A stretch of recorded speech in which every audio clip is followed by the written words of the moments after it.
क्योंकि प्रायोजक है W3 developers let's grow digitally और सह प्रायोजक है Buddha's learning a premier institute for digital marketing and mass comm. सूर्य को जल क्यों चढ़ाया जाता है?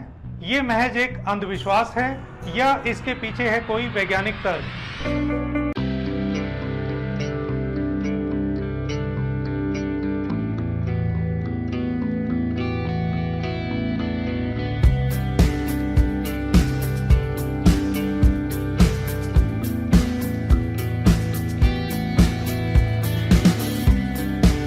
नमस्कार दोस्तों, मैं सुमित शर्मा स्वागत करता हूं आप सबका निष्ठा ध्वनि की इस खास पेशकश में जिसका नाम है क्यों।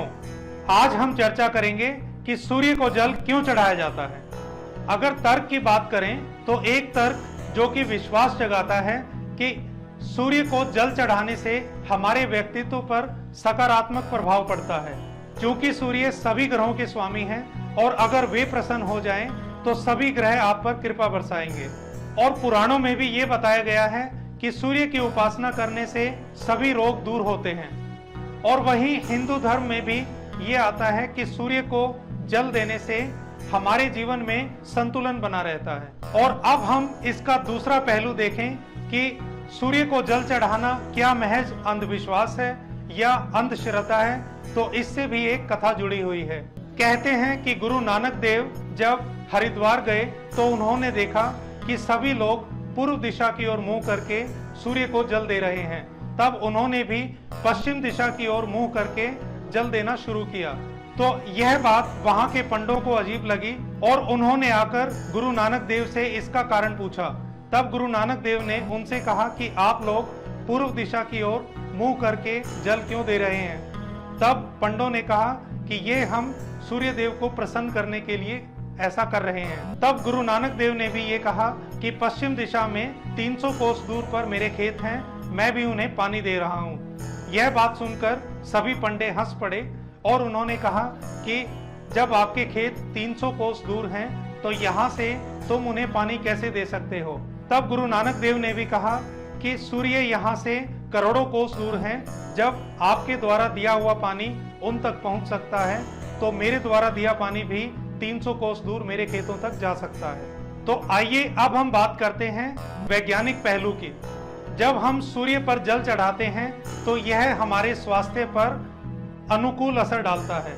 सुबह की ताजी हवा और सूर्य की पहली किरण जब इकट्ठे हम पर पड़ती हैं तो इसके हमारे स्वास्थ्य पर अनुकूल प्रभाव देखने को मिलते हैं। जब हम सूर्य को जल चढ़ाते हैं तो सूर्य को जल चढ़ाते समय पानी की धारा के बीचों बीच अगर हम देखते हैं तो इससे हमारे नेत्रों की ज्योति भी बढ़ती है।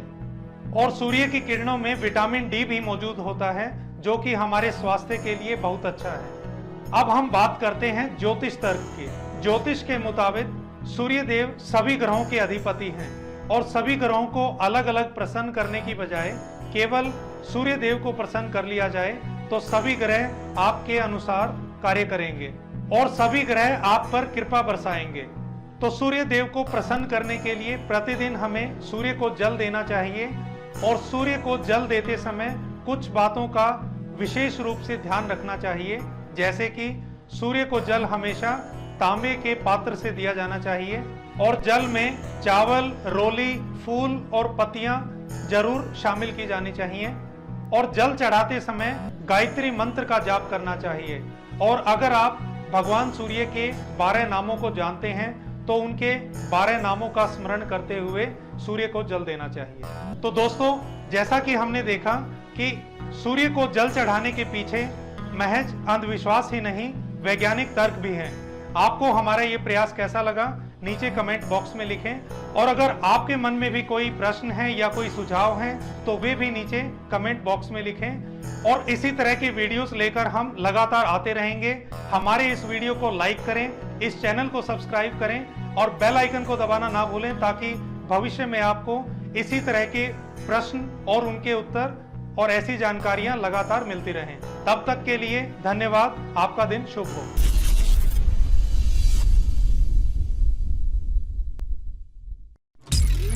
क्योंकि प्रायोजक है W3 developers let's grow digitally और सह प्रायोजक है Buddha's learning a premier institute for digital marketing and mass com.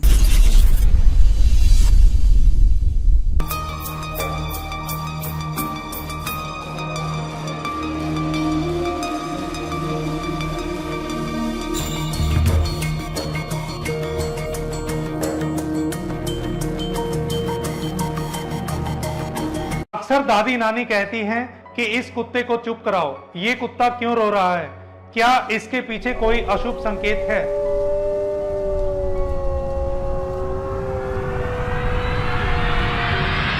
नमस्कार दोस्तों, मैं सुमित शर्मा स्वागत करता हूं आप सबका निष्ठा ध्वनि के इस खास कार्यक्रम में जिसका नाम है क्यों।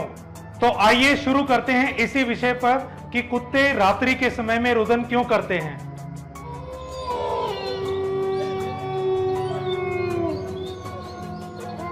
अगर हम धार्मिक आस्था और ज्योतिष विज्ञान की माने तो कुत्तों का रोना बड़ा ही अशुभ संकेत होता है। अगर आप रात्रि के समय कुत्ते का रुदन सुने तो इसका मतलब कि कोई विपत्ति आने वाली है। और अगर सुबह के समय जब आप घर से निकल रहे हो तब आप कुत्ते का रुदन सुने तो ऐसा भी हो सकता है कि आप जिस कार्य के लिए जा रहे हैं वो कार्य सिद्ध ही ना हो। अगर किसी मकान की दीवार पर कुत्ता पंजे मारते हुए रो रहा हो तो इसका मतलब इस घर पर कोई विपत्ति आने वाली है। और अगर रात्रि के समय कुत्ता लगातार रो रहा हो तो इसका मतलब यहाँ पर कोई भयंकर आपदा आ सकती है। आखिर धार्मिक आस्था में और ज्योतिष में कुत्ते के रुदन को इतना बुरा क्यों बताया गया है? ऐसा इसलिए है क्योंकि कुत्ते अपनी आंखों से अक्सर आत्माओं को और यमदूतों को देख लेते हैं और इसीलिए उनको देखकर ही वे रुदन शुरू करते हैं।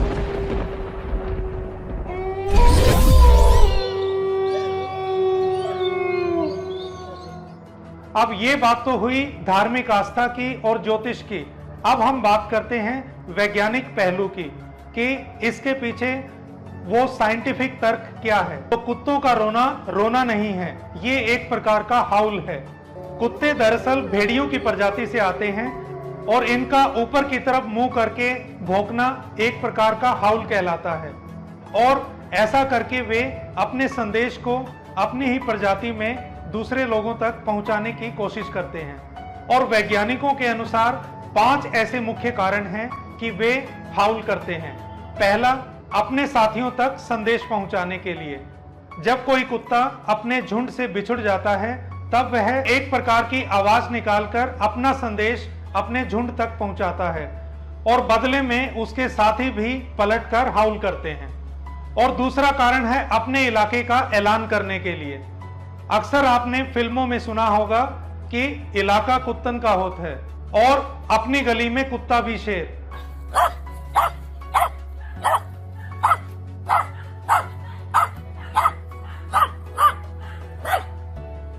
ये दोनों कहावतें इसी बात की ओर इशारा करती हैं कि हर गली और हर मोहल्ले का कुत्तों का इलाका होता है और इसमें दूसरे इलाके के किसी भी कुत्ते का आना वर्जित होता है। अगर कोई दूसरे इलाके का कुत्ता उनके इलाके में प्रवेश करता है तब ये गुर्राकर या वॉर्न करके अपना संदेश अपने साथियों तक पहुंचाते हैं और हाउल करते हैं।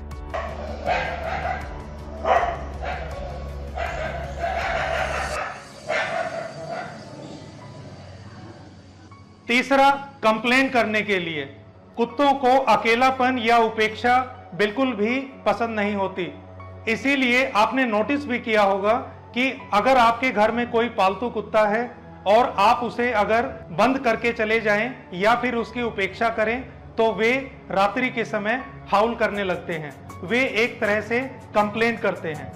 अगर अपने पालतू कुत्तों को भी आप इग्नोर करते हैं तो वे भी बदले में हाउल करते हैं। ये उनका शिकायत करने का तरीका है।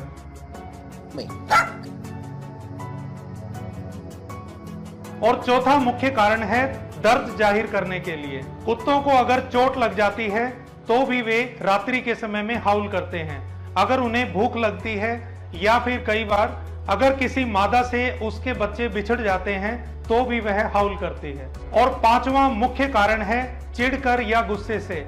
आपने अपनी भी गली या मोहल्ले में देखा होगा कि जब भी लाउड स्पीकर की आवाज काफी तेज हो जाती है या फिर कोई गाड़ी बहुत तेज से हॉर्न करती है, तब कुत्ते हाउल करना शुरू कर देते हैं।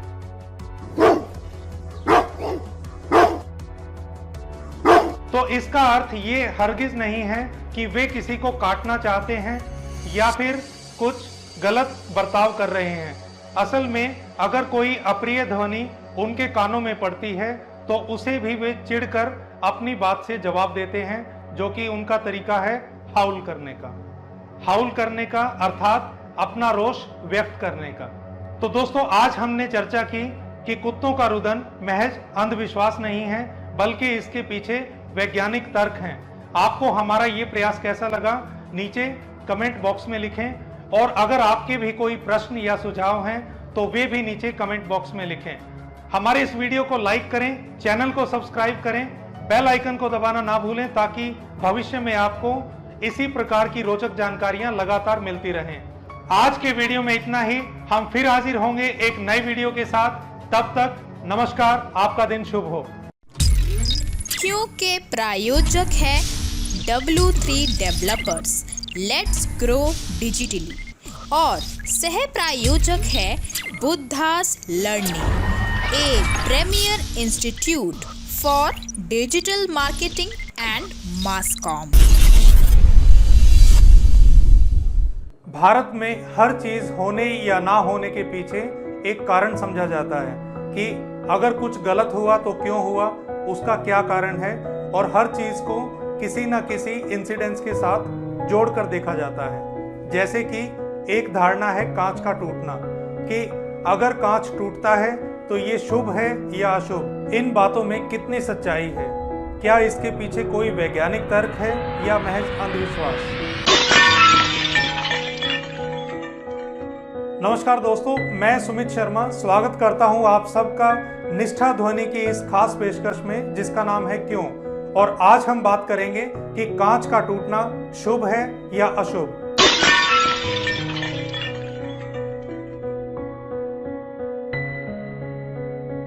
चलिए इसकी शुरुआत मैं करता हूं एक किस्से से।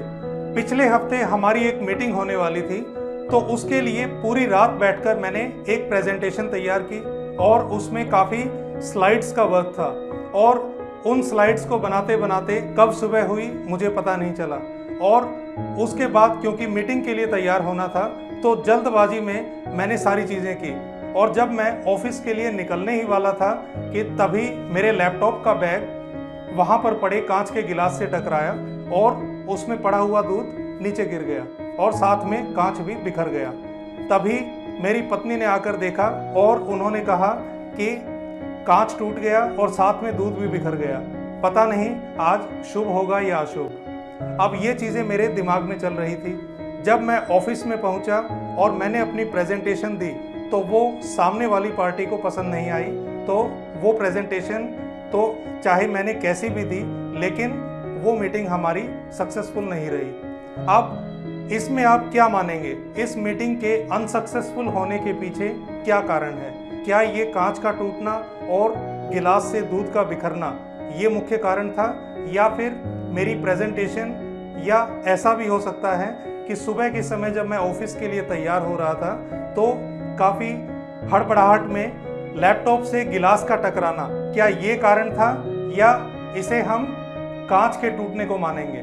तो ये आपने देखना है कि मुख्य कारण क्या है। अब इसी चीज़ को मैं साइंस के एक फील्ड से जोड़ता हूँ, NLP, मतलब न्यूरो लिंग्विस्टिक प्रोग्रामिंग। इसके अंदर क्या होता है कि आप कोई भी अगर इंसिडेंस होता है तो उसे एक कमांड देते हैं। हमारे शरीर में कई तरह की सेल्स हैं जो कि मिलियंस में हैं, और उन्हें जो कमांड देता है वो है हमारा मस्तिष्क, और उस मस्तिष्क के अंदर न्यूरॉन सेल्स। अब अगर मैं बोलता हूँ कि मैं बीमार हूँ, या मैं सोचता हूँ कि मैं बीमार हूँ, तो यही मैसेज मेरे पूरे शरीर को जाता है, और मैं ऐसे बिहेव करने लगता हूँ कि मैं बीमार हूँ। अब यही चीज़ अगर सुबह के समय मैं बाहर निकल रहा हूँ और मेरी धर्मपत्नी अगर मुझे कहती है कि गिलास टूट गया, इसका मतलब कुछ आज गलत होगा, अब यही मैसेज मेरी न्यूरॉन्स में चला गया और उसने मेरे पूरे शरीर को मैसेज दिया कि आज गलत होगा।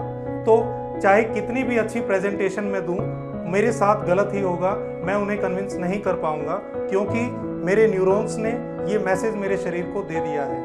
तो ऐसे समय में अगर कई बार सुबह के समय अगर बिल्ली रास्ता काटती है, या फिर गिलास टूटता है, या फिर दूध बिखरता है, इन सब चीज़ों को हम किस चीज़ से जोड़ लेते हैं कि आज जो भी मैं करने जा रहा हूँ वो गलत होगा। अब वो मैसेज आपने अपने न्यूरॉन्स को दे दिया, तो आपका दिमाग एक ही तरफ बिहेव करेगा कि वो चीज़ गलत होगी। अब हम साइंस के एक दूसरे लॉ की तरफ जाएं कि अगर सृष्टि में कोई चीज़ बनी है तो उसका टूटना तो निश्चित है।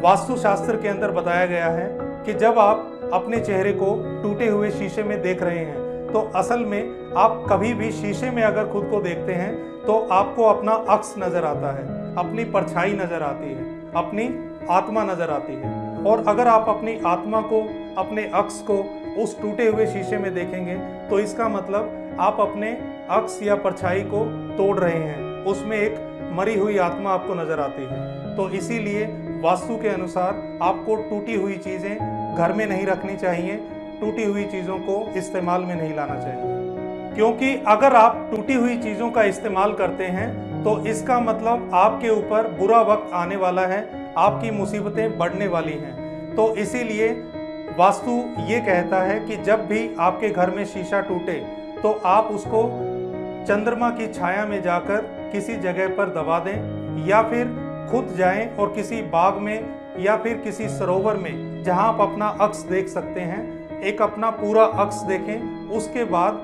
नए शीशे को खरीदें और उसे घर में लगाएं। अब यहाँ बात आती है कि नए शीशे को घर में कहाँ लगाया जाए और कैसे लगाया जाए। तो सबसे पहले मैं ये कहूँगा कि घर में आप जब भी शीशा लगाएं तो गोलाकार ना हो और ना ही ओवल शेप में हो। हमेशा आपके घर में जो शीशा लगे वो स्क्वायर में होना चाहिए या रेक्टेंगल में होना चाहिए, क्योंकि उसमें आपकी परछाई पूरी नज़र आती है। और जब भी आप किसी गोलाकार या फिर अंडाकार शेप के अंदर शीशे को लगाएंगे तो वो भी आपको नकारात्मक प्रभाव देगा। और दूसरी चीज़ कि जब भी आप शीशा लगाएं, ये खास ध्यान रखें कि वो कभी आपके बेडरूम के अंदर आपकी बेड के बिल्कुल सामने नहीं होना चाहिए, आपके बेड की उसमें परछाई नज़र नहीं आनी चाहिए। और भारत के कई भागों में तो ये तक माना जाता है कि अगर आपके हाथ से शीशा टूट जाता है और या फिर आप लगातार उस टूटे हुए शीशे में अपना अक्स देखते रहते हैं तो आपका भाग्य आपसे कम 7 साल के लिए रूठ जाता है। तो इसीलिए खास ध्यान रखें कि आप कभी भी टूटी हुई चीज़ें ना तो इस्तेमाल में लाएं और ना ही घर में उसे सहेज कर रखें। तो अब तक तो हमने बातें की वैज्ञानिक पहलू, NLP और वास्तु को लेकर। अब हम बात करेंगे अपना खुद का लॉजिक, कि लॉजिक क्या कहता है कि हमें टूटी हुई चीज़ें या टूटे हुए शीशे को घर में क्यों नहीं रखना चाहिए। आप अगर देखें कि आप लगातार हर रोज़ टूटे हुए शीशे में खुद का चेहरा देख रहे हैं, ऐसा भी हो सकता है कि कभी भागा दौड़ी में आपके हाथ में वो शीशा लग सकता है और आपको खून आ सकता है और कोई बड़ी हानि भी पहुंचा सकता है। और अगर आपके घर में छोटे बच्चे हैं तो उन्हें भी ये चोट दे सकता है और ना चाहते हुए किसी बड़ी मुसीबत को आमंत्रण मिल सकता है। तो इन चारों पहलुओं में देखें तो हमें टूटे हुए कांच को घर में नहीं रखना चाहिए। तो दोस्तों, जैसा कि हमने देखा कि आखिर कांच का टूटना शुभ है या अशुभ, या फिर टूटी हुई चीज़ें, टूटा हुआ कांच खासतौर पर घर में रखना चाहिए या नहीं। इस संदर्भ में हमने आपको ज्योतिष, लॉजिक और NLP और वास्तु, इन सब के संदर्भ में हमने आपको बताया। अब आप निर्णय लीजिए कि कांच का टूटना शुभ है या अशुभ। आप इसके बारे में क्या सोचते हैं, और आपकी जो भी राय है वो नीचे कमेंट बॉक्स में लिखें। और अगर आपके कोई भी सुझाव हैं या प्रश्न हैं तो उन्हें भी नीचे कमेंट बॉक्स में ज़रूर लिखें। और आपको हमारा आज का ये प्रसंग कैसा लगा उसके बारे में भी अपनी राय जरूर दें। और अगर आपको ये वीडियो पसंद आई हो तो इसे ज़्यादा से ज़्यादा लोगों में शेयर करें। हमारे इस वीडियो को लाइक करें, इस चैनल को सब्सक्राइब करें और बेल आइकन को दबाना ना भूलें, ताकि भविष्य में आपको इसी तरह के रोचक प्रसंग कि कौन सी चीज़ क्यों होती है, इसके पीछे क्या कारण है, इस तरह के रेगुलर अपडेट्स लगातार मिलते रहें। हमारे साथ बने रहने के लिए धन्यवाद। हम ऐसा ही एक और रोचक प्रसंग लेकर शीघ्र आएंगे। तब तक बने रहिए निष्ठा चैनल के साथ। धन्यवाद। आपका दिन शुभ हो। क्योंकि प्रायोजक है W3 developers let's grow digitally और सह प्रायोजक है Buddha's learning, a premier institute for digital marketing and mass com. क्या आप भी डरते हैं 13 नंबर से? आखिर 13 अंक को इतना मनहूस या अशुभ क्यों माना जाता है?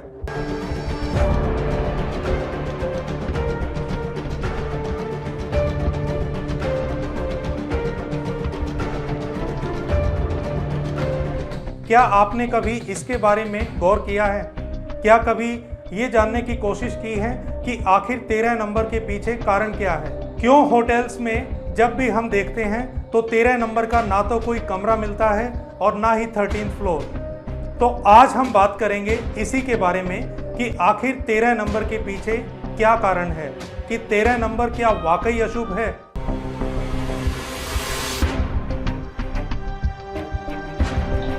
नमस्कार दोस्तों, मेरा नाम है सुमित शर्मा और मैं स्वागत करता हूं आप सबका निष्ठा ध्वनि की इस खास पेशकश में जिसका नाम है क्यों। और आज हम बात करने वाले हैं इसी विषय पर कि 13 का अंक वाकई मनहूस है या इसके पीछे एक मनगढ़ंत कहानी है। ट्रेस्काइडेकाफोबिया अर्थात 13 डिजिट फोबिया, ये क्या है? इसकी शुरुआत सबसे पहले हुई थी पश्चिम देशों से। पश्चिमी देशों के अंदर 13 नंबर को लेकर अच्छा खासा डर बैठा हुआ है।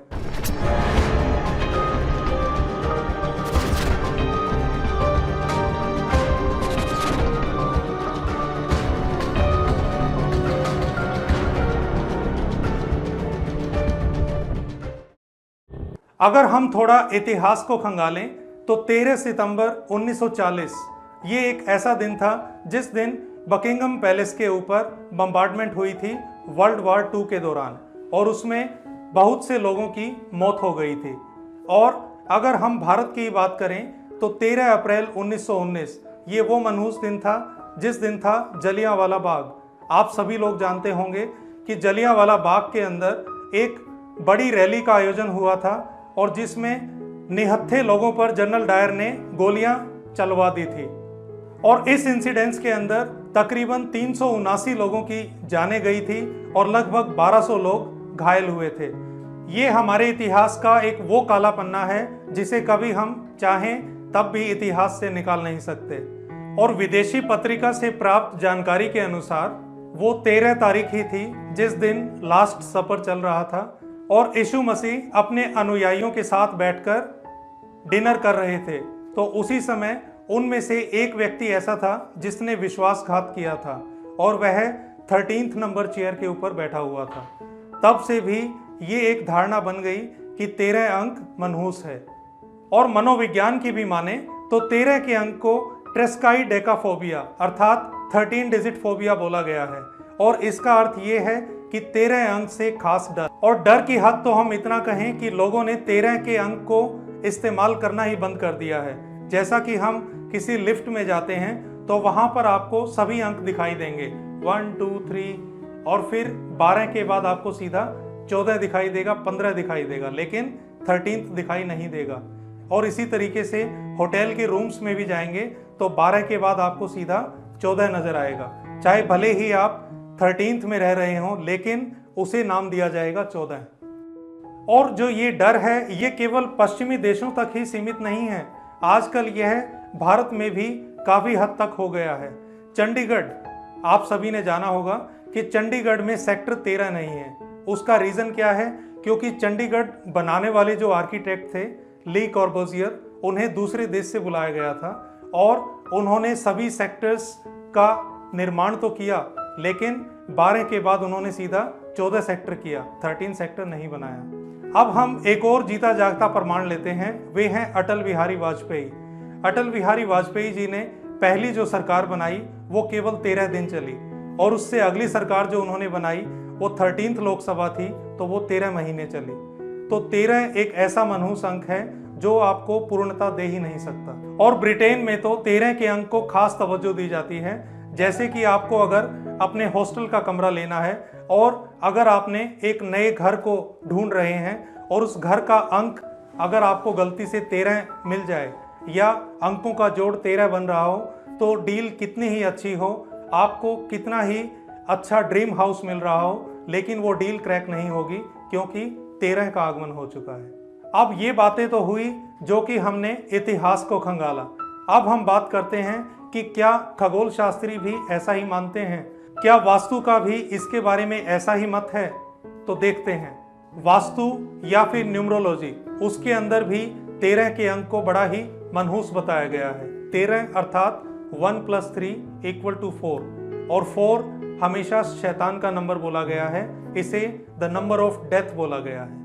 अब हम वास्तु की ही एक और बात माने और न्यूमरोलॉजी के हिसाब से 12 ये एक ऐसा अंक है जो कि सर्वश्रेष्ठ अंक होता है।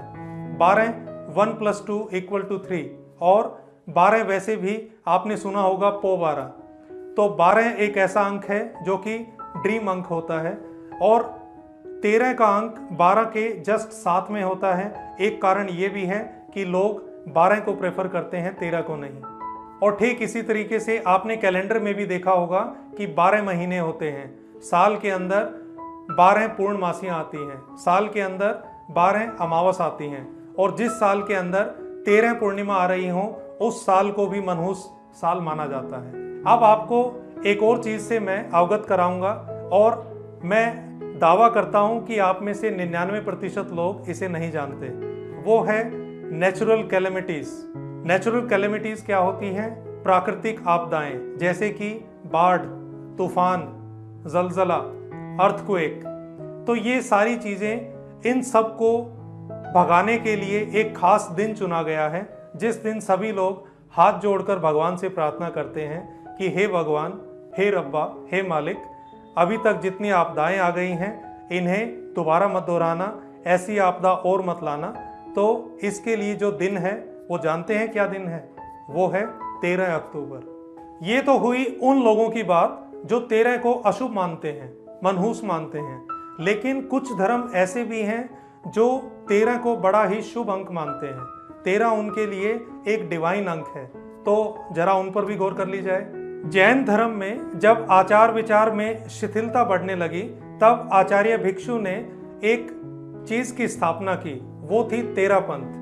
13 पंथ की स्थापना शुरुआत में लोगों ने विरोध किया, लेकिन आज के समय में 13 पंथ को जैन धर्म में बड़ी ही आदर के साथ देखा जाता है, बड़ी ही निष्ठा के साथ देखा जाता है। अब हम एक और धर्म की बात करते हैं, सिख धर्म। भारत में सिख स्वावलंबी 13 के अंक को बड़ा ही अच्छा मानते हैं और 13 अप्रैल अर्थात बैसाखी का दिन, जो कि सिख समुदाय में बड़े ही जोर शोर के साथ मनाया जाता है। और सिख धर्म का जो मूल मंत्र है वो भी आप जानते होंगे, एक ओंकार सतनाम करता पुरख निर्भव निर्वैर अकाल मूरत अजूनी सेवम गुरु प्रसाद। इन पंक्तियों में जो ओंकार वर्ड आया है, ओंकार अर्थात एक रब है और एक ही परमात्मा है, तो इसको अगर हम पंजाबी में देखें तो इसे 13 की तरह ही लिखा जाता है। और इसी तरह इस्लाम, यहूदी, रोमन, इन धर्मों में भी 13 को बड़ा ही शुभ माना गया है। और अगर हम शिया धर्म की माने तो उसमें रजाब मंथ में 13 को भी बहुत ही निष्ठा के साथ, बहुत ही आदर के साथ देखा गया है। और अगर हम ज्योतिष की माने तो उसमें भी 13 का अंक बड़ा ही अच्छा माना गया है। अगर कोई आदमी 13 तारीख को पैदा होता है तो उसके बारे में बताया जाता है that person is focused and pragmatism. उस व्यक्ति के अंदर प्रेगमेटिज्म होता है और वो व्यक्ति अपने लक्ष्य के लिए बिल्कुल फोकस्ड रहता है, वो इंडिपेंडेंट रहता है। तो ये क्वालिटीज होती हैं जो 13 तारीख को पैदा होता है। केवल एक कमी जो 13 तारीख के लोगों में होती है वो ये होती है कि वे टीम के अंदर काम नहीं कर सकते। वे लोग इंडिपेंडेंटली हर काम कर सकते हैं, चाहे लक्ष्य कितना ही बड़ा दे दिया जाए। तो दोस्तों, आज हमने बात की ट्रिस्काइडेकाफोबिया अर्थात 13 डिजिट फियर कि 13 का अंक शुभ है या अशुभ। हमने इसमें हर पहलू के ऊपर गौर किया। इसके लिए हमने इतिहास के पन्नों को भी खंगाला कि आखिर क्यों 13 के अंक को अशुभ माना गया है। हमने देखा कि खगोल शास्त्र क्या कहता है, वास्तु का 13 से संबंधित क्या राय है, और इसके साथ साथ अगर हम ज्योतिष या न्यूमरोलॉजी को देखें तो वे 13 तारीख के पैदा हुए जातकों के बारे में क्या सोचते हैं। आपको हमारा ये अंक कैसा लगा, इसके बारे में नीचे कमेंट बॉक्स में लिखें। और अगर आपकी भी कोई राय है, कोई मत है जो 13 से संबंधित है, तो उसे भी नीचे कमेंट बॉक्स में डालें। और हमारे इस वीडियो को लाइक करें, जितना ज़्यादा से ज़्यादा हो सके शेयर करें। इस चैनल को अगर आपने अभी तक सब्सक्राइब नहीं किया है तो प्लीज़ इस चैनल को सब्सक्राइब करें, बेल आइकन को दबाएं, ताकि भविष्य में आपको इसी तरह की और भी रोचक जानकारियां लगातार मिलती रहें। तो आज के अंक में इतना ही। हम फिर हाजिर होंगे एक नए अंक में एक नए विषय को लेकर। तब तक धन्यवाद। आपका दिन शुभ हो। क्योंकि प्रायोजक है W3 developers, let's grow digitally, और सह प्रायोजक है Buddha's learning, a premier institute for digital marketing and mass com. क्या रात्रि के समय पीपल के पेड़ पर भूत पिशाच का डेरा होता है? और क्या ऐसा हो सकता है कि रात्रि के समय कोई पीपल के पेड़ के नीचे सोए और उसकी मृत्यु हो जाए?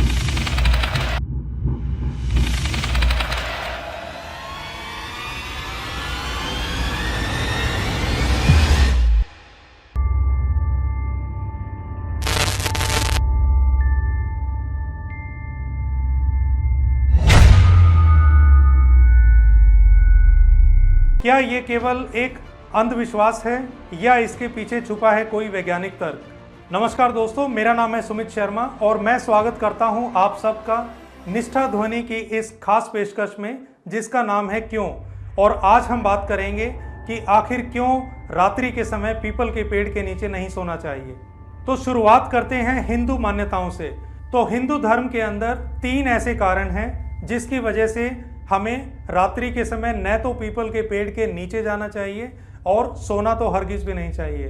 वो 3 कारण कौन से हैं? नंबर 1, ये 5 ऐसे पेड़ हैं जिनके ऊपर रात्रि के समय में भूत प्रेत, डाकनियाँ और पिशाच रहते हैं। तो ये 5 पेड़ हैं: इमली, कीकर, बरगद, पीपल और शमशान के अंदर पाए जाने वाले पेड़।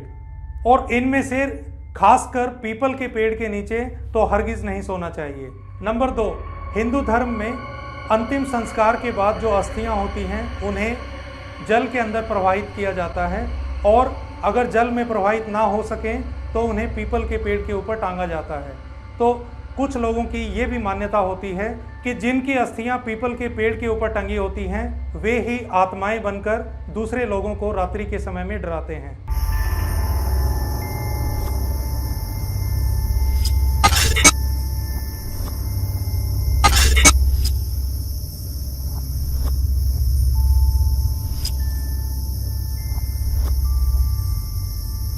और तीसरा मुख्य कारण है लक्ष्मी की बहन अलक्ष्मी का वास। रात्रि के समय में पीपल के पेड़ के नीचे अलक्ष्मी का वास होता है, और अगर कोई व्यक्ति वहां पर लगातार सोना शुरू कर देता है तो एक तरीके से अलक्ष्मी उसके साथ में आ जाती है और धीरे धीरे वो उसके घर भी चली जाती है। और अलक्ष्मी का वास आने से घर में दरिद्रता और तरह तरह की मुसीबतें आ जाती हैं। और एक काफ़ी प्रसिद्ध मंदिर है दिल्ली का। कुछ ही समय पहले मेरा वहाँ जाना हुआ, तो वहाँ पर पुजारी के साथ हमारी बातचीत चल रही थी। तो उसमें पुजारी जी ने कहा कि तुलसी, बरगद और पीपल ये 3 पेड़ ऐसे हैं जो कि 24 घंटे ऑक्सीजन छोड़ते हैं। तब मैंने उनसे कहा कि अगर 24 घंटे ऑक्सीजन छोड़ते हैं फिर तो रात्रि के समय इन्हीं के नीचे सोना चाहिए, तब तो हमें ज़्यादा ऑक्सीजन मिलेगी। तो उसमें उन्होंने कहा कि बेवकूफ़ हो, अगर रात्रि के समय वहाँ सो गए तो कोई भी चुड़ैल पकड़ लेगी। अब जरा वैज्ञानिक पहलू को भी देख लिया जाए तो जैसे हम लोगों में जीवन है ऐसे ही पेड़ पौधों में भी जीवन होता है। जैसे हमें खाने की आवश्यकता होती है ऐसे ही पेड़ पौधों को भी अपने आहार की आवश्यकता है। लेकिन फ़र्क इतना ही है कि पेड़ पौधे अपना खाना खुद बनाते हैं और वे जिस प्रक्रिया का इस्तेमाल करते हैं वो है फोटोसिंथेसिस, अर्थात प्रकाश संश्लेषण। और इस प्रक्रिया के अंदर वे अपने हरे रंग को अर्थात क्लोरोफिल का इस्तेमाल करते हैं और क्लोरोफिल के साथ साथ वे सूर्य के प्रकाश को भी इस्तेमाल में लाते हैं, तभी जो चीज़ बनती है वो है ग्लूकोज और जिसका फॉर्मूला है C6H12O6 और इसके हिसाब से वे कार्बन डाइऑक्साइड जितनी ले सकते हैं लेते हैं और बदले में ऑक्सीजन छोड़ते हैं और ये ऑक्सीजन ही है जिसे हम कह सकते हैं कि हमारे शरीर में जो प्राण हैं। अगर ऑक्सीजन खत्म तो मनुष्य खत्म। तो कुछ लोगों के अंदर ये भी प्रश्न होगा कि अगर पेड़ पौधों का रंग हरा नहीं है और अगर सूर्य का प्रकाश नहीं है तो क्या ऐसे में पेड़ पौधे अपना भोजन बनाना बंद कर देंगे? और अगर ऐसा हुआ तो क्या इससे सृष्टि का संचालन तो नहीं रुक जाएगा? क्या ऑक्सीजन या फिर हमारे अंदर के प्राण वो तो खत्म नहीं हो जाएंगे?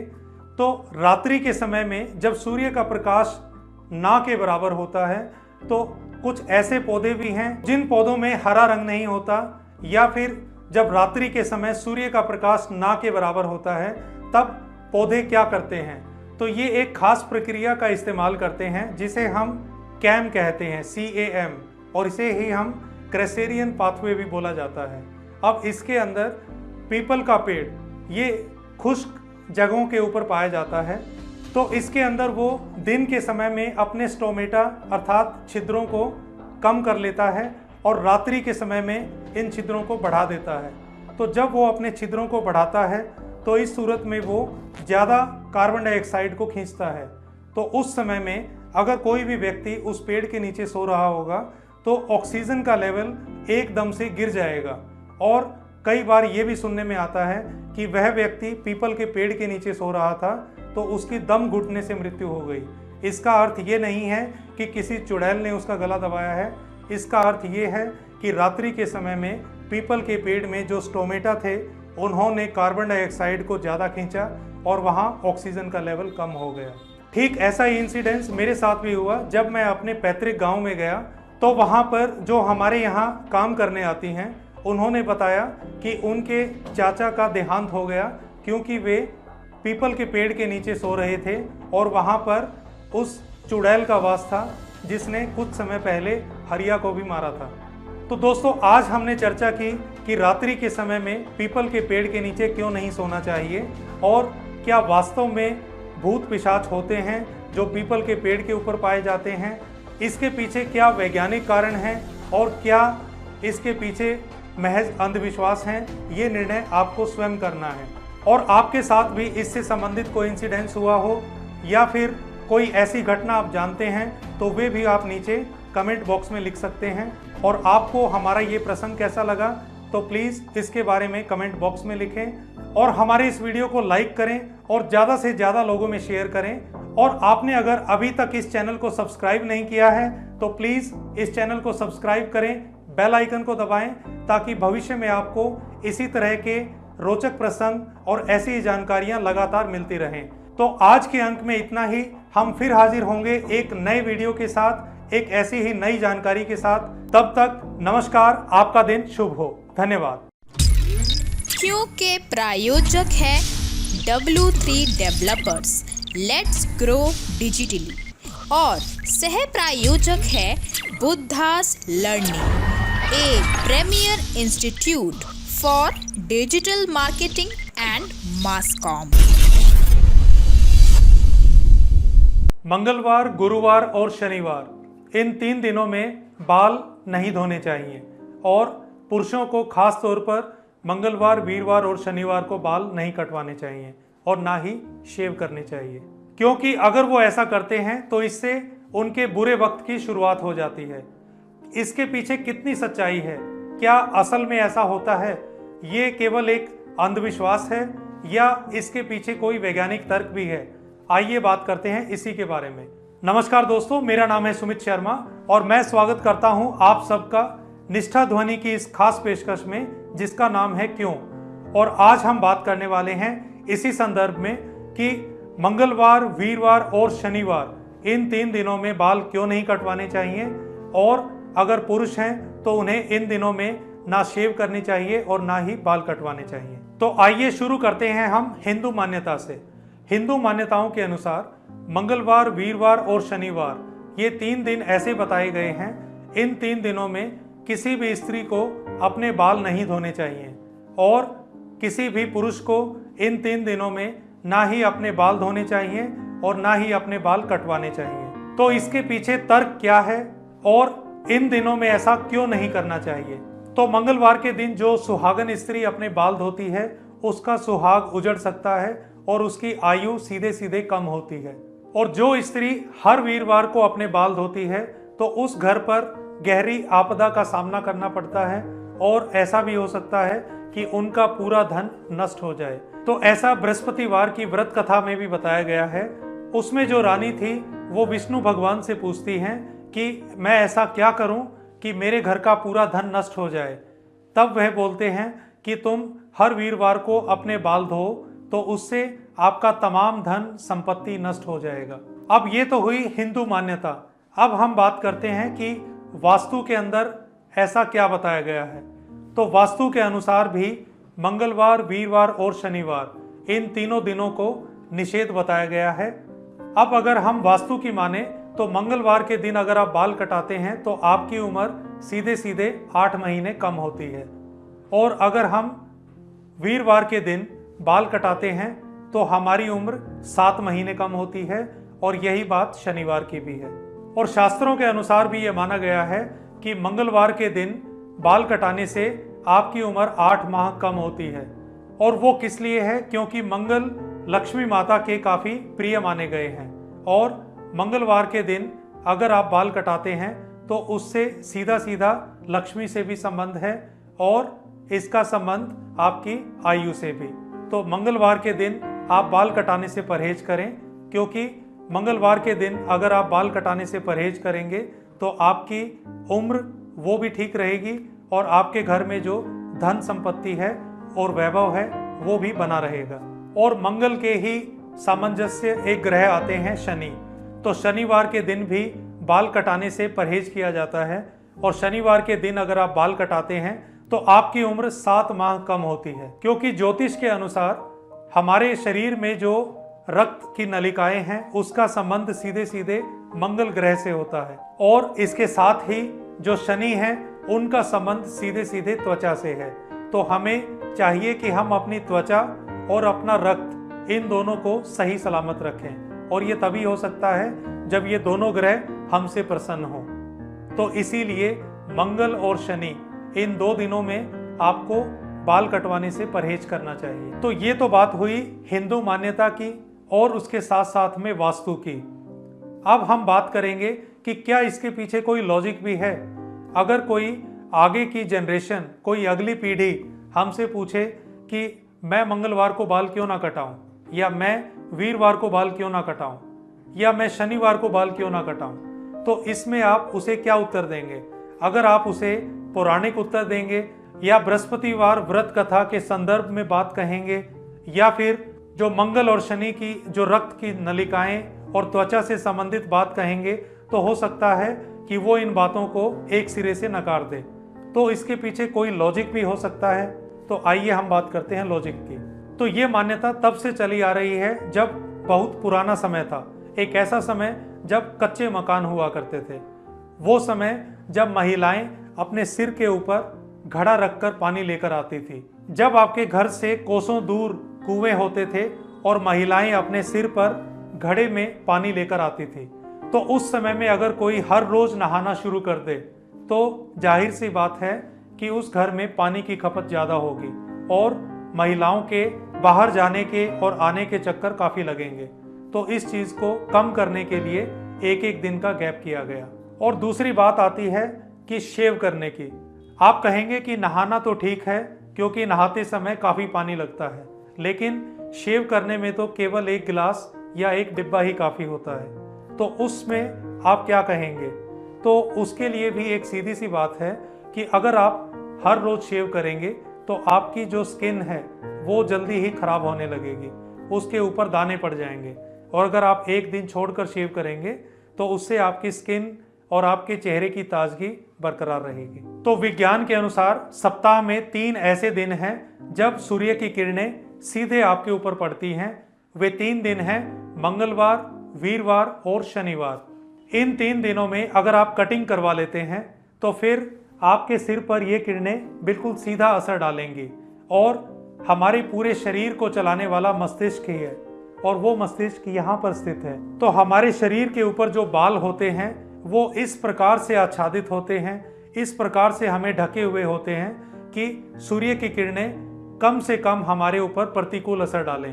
तो इसीलिए इन 3 दिनों में बाल कटवाने से परहेज रखने के लिए कहा गया है। तो दोस्तों, आज हमने चर्चा की हर उस पहलू पर जो हम सोच सकते हैं कि मंगलवार, वीरवार और शनिवार इन 3 दिनों में हमें क्यों नहीं बाल कटवाने चाहिए और क्यों नहीं हमें शेव करनी चाहिए। आपको हमारा ये प्रसंग कैसा लगा प्लीज़ नीचे कमेंट बॉक्स में लिखें और अगर आपको हमारा ये वीडियो पसंद आया है तो इसे लाइक करें और अगर आपने अभी तक इस चैनल को सब्सक्राइब नहीं किया है तो प्लीज़ इस चैनल को सब्सक्राइब करें, बेल आइकन को दबाएं ताकि भविष्य में आपको इसी प्रकार के रोचक अपडेट्स लगातार मिलते रहें। तो आज के वीडियो में इतना ही, हम फिर हाजिर होंगे एक नई वीडियो के साथ। तब तक धन्यवाद, आपका दिन शुभ हो, नमस्कार। क्योंकि प्रायोजक है W3 developers, let's grow digitally और सह प्रायोजक है Buddha's learning, a premier institute for digital marketing and mass com. अक्सर आपने सुना होगा कि रात्रि के समय में झाड़ू नहीं लगाना चाहिए। क्या ये केवल एक अंधविश्वास है या इसके पीछे कोई वैज्ञानिक तर्क भी जुड़ा हुआ है? नमस्कार दोस्तों, मेरा नाम है सुमित शर्मा और मैं स्वागत करता हूं आप सबका निष्ठा ध्वनि की इस खास पेशकश में जिसका नाम है क्यों। और आज हम बात करेंगे कि क्यों रात्रि के समय में घर में झाड़ू नहीं लगानी चाहिए।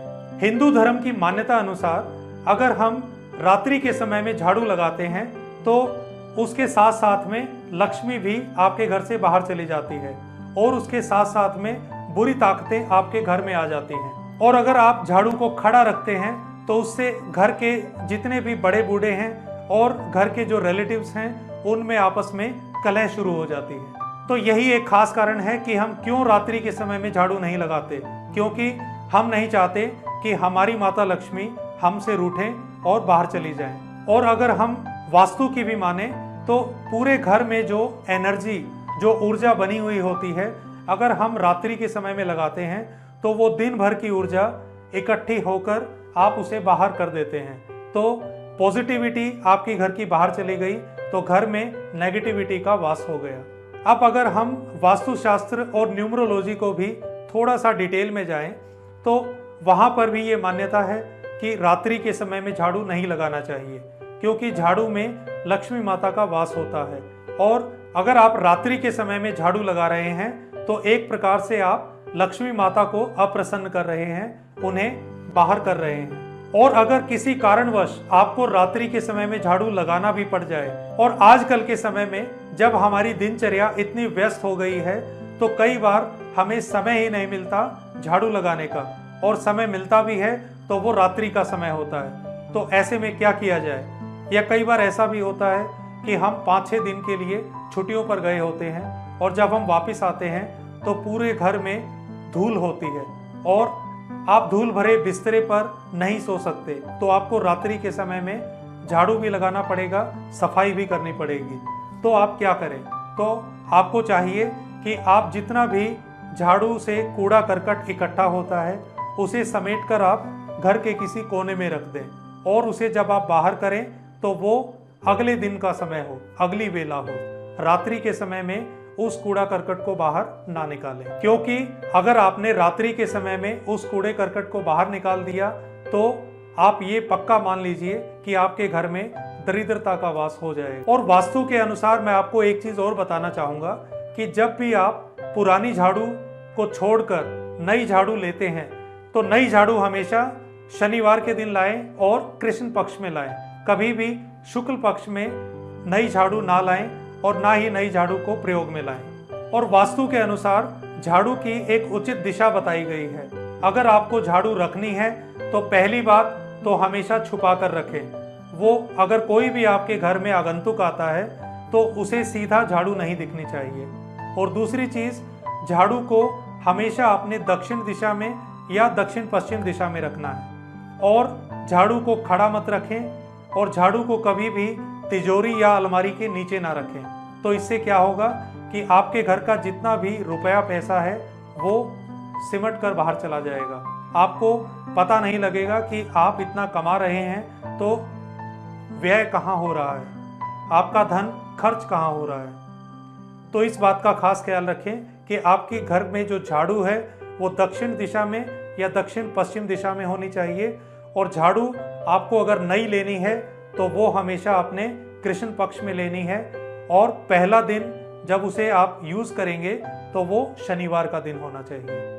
तो हमने वास्तु का पहलू तो देख लिया, लेकिन क्या इसके पीछे कोई लॉजिक भी है कि क्यों हमें रात्रि के समय में झाड़ू नहीं लगाना चाहिए, या केवल ये एक ढकोसला है या एक पुरानी रूढ़िवादिता है, पुरानी परंपरा है जिसे हम अपने बाप दादाओं से लिया और आगे हम अपनी अगली पीढ़ी को दे देंगे। क्या अगर ऐसा है तो कुछ तो इसके पीछे लॉजिक होना चाहिए। तो आज मैं आपको इसके पीछे के 3 लॉजिक बताऊंगा। पहला लॉजिक तो ये है कि ये उस समय की बात है जब बिजली नहीं होती थी, रात्रि का समय होता था। तो घर की जो भी गृहिणी होती थी, रात्रि के समय अगर वो झाड़ू कटका करती है तो ऐसे में अगर कोई जहरीला जानवर किसी जगह पर बैठा हो तो वो उसको काट सकता है। तो इस चीज़ को ही दूसरे ढंग से बताने के लिए ये डाला गया कि रात्रि के समय में अगर आप झाड़ू करेंगे तो लक्ष्मी बाहर चली जाएगी। इस डर के साथ ही महिलाओं ने सुबह के समय में झाड़ू करना शुरू कर दिया। और दूसरी चीज़ ये है कि ये उस समय की बात है जब दिन के समय में जो घर के मेल थे, जो घर के नर थे, जो घर के पुरुष थे, वे बाहर कार्य करने जाते थे, और रात्रि के समय में जब वे वापस आते थे, अगर उस समय में महिलाएं झाड़ू पोछा करना शुरू कर दें तो क्योंकि घर कच्चे भी बने हुए थे तो जितना भी घर का कूड़ा करकट है वो जो घर में अभी आए हैं उन सबके शरीर के ऊपर आना शुरू हो जाता था, और उससे उन्हें रात्रि के समय में नहाना पड़ेगा। और रात्रि के समय अगर वो नहाएंगे तो वे बीमार पड़ सकते हैं, उन्हें फ्लू हो सकता है, उन्हें कोल्ड हो सकता है। तो ये भी एक कारण था कि इसे इस परंपरा के साथ जोड़ा गया कि हमें रात्रि के समय में झाड़ू नहीं लगानी है, हमें सुबह के समय में झाड़ू लगानी है। और तीसरा जो मुख्य कारण है वो है लाइट, क्योंकि आजकल के समय में हम देखते हैं कि अगर हम रात्रि के समय में भी अगर कोई क्रिकेट मैच का आयोजन करते हैं तो उस समय में पूरा स्टेडियम दूधिया रोशनी से ऐसे नहा पड़ता है जैसे कि दिन का समय हो। लेकिन ये बात उस समय की है जब हमें रात्रि के समय में दीपक या तो सरसों के तेल से जलाना होता था या केरोसिन ऑयल अर्थात मिट्टी के तेल से। तो उस लाइट में बहुत ही धीमा दिखाई देता था। तो उस समय अगर कोई महिला रात्रि के समय जब झाड़ू पोछा कर रही है तो ऐसा भी हो सकता है कि उस लाइट में उसे अगर कोई कीमती चीज़ अगर वो घर से बाहर कर दे तो उसे खुद ही ना पता लगे कि उसने किसी कीमती सामान को कूड़े करकट के साथ बाहर निकाल दिया। तो जैसा कि आपने देखा कि ये 3 ऐसे मुख्य कारण थे जिसे मैं लॉजिक भी कह सकता हूं कि रात्रि के समय क्यों झाड़ू लगाने को निषेध माना गया, क्यों हमेशा दिन के समय का ही वक्त बेहतर माना गया झाड़ू पोछे के लिए।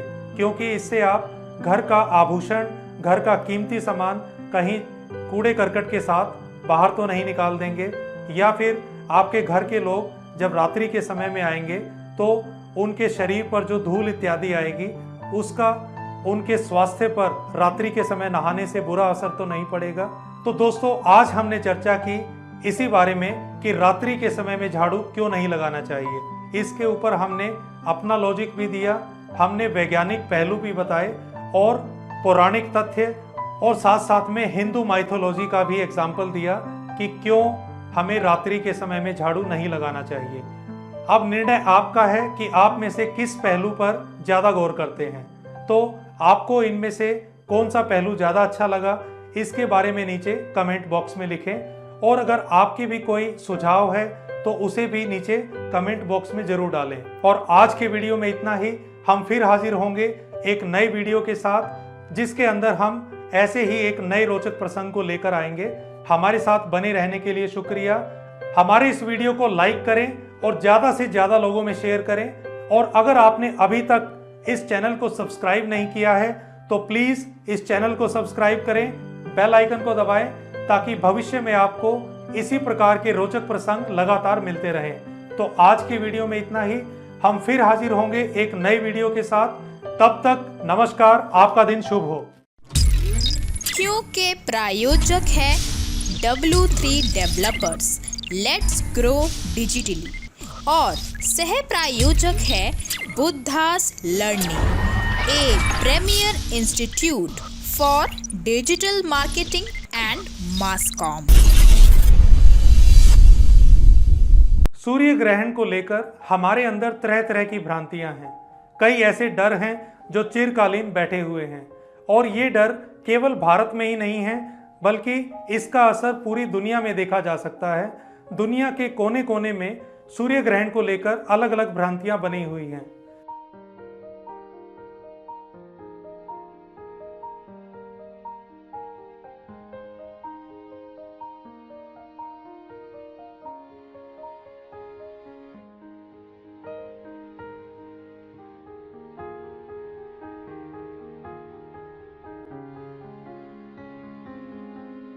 कई लोग कहते हैं कि एक भेड़िया सूर्य को खा गया, तो कई लोग कहते हैं कि एक ड्रैगन ने सूर्य को अपने मुंह में ले लिया। और भारत में भी एक ऐसी ही कहानी है कि राहु और केतु समय समय पर सूर्य को काटते रहते हैं और खाते रहते हैं। इन बातों में कितनी सच्चाई है? क्या इसके पीछे केवल अंधविश्वास है या इसके पीछे कोई वैज्ञानिक तर्क भी है? नमस्कार दोस्तों, मेरा नाम है सुमित शर्मा और मैं स्वागत करता हूं आप सबका निष्ठा ध्वनि की इस खास पेशकश में जिसका नाम है क्यों। और आज हम बात करेंगे कि सूर्य ग्रहण, इसको लेकर जो लोगों के मन में जो भ्रांतियां हैं वे असल में कितनी सच हैं, कितनी सच्चाई है इन बातों में। सूर्य ग्रहण को लेकर धार्मिक और वैज्ञानिक पहलू, इन दोनों को समझना बहुत जरूरी है, क्योंकि सूर्य ग्रहण को लेकर कुछ ऐसी मान्यताएं हैं कि सूर्य ग्रहण जब हो रहा हो तब आपको क्या क्या नहीं करना चाहिए।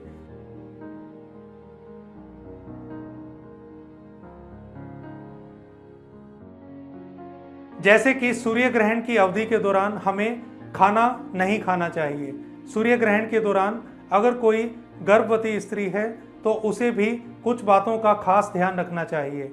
अगर कोई बूढ़े लोग हैं तो उन्हें मंत्र जाप करना चाहिए। तो ये बातें तो हुई कि आपको सूर्य ग्रहण के समय क्या करना चाहिए, लेकिन वैज्ञानिक ऐसा नहीं मानते। वैज्ञानिक कहते हैं कि साल के अंत में जो सूर्य ग्रहण आता है उसे रिंग ऑफ द ईयर भी कहा जाता है। तो ये एक ऐसा क्षण होता है जो हर व्यक्ति को देखना चाहिए। और नासा ने तो इसके लिए चेतावनी भी दी है कि सूर्य ग्रहण को आप नग्न आंखों से मत देखें, इसे सन ग्लासेस के साथ देखें, क्योंकि ऐसा नज़ारा कभी कभी देखने को मिलता है। अब हम आते हैं हिंदू मान्यताओं की ओर कि इसके पीछे क्या कारण है। तो दोस्तों, इसके पीछे एक पौराणिक कथा जुड़ी हुई है जो कि है सागर मंथन को लेकर। आप सभी जानते हैं कि देवताओं और असुरों ने मिलकर सागर का मंथन किया था।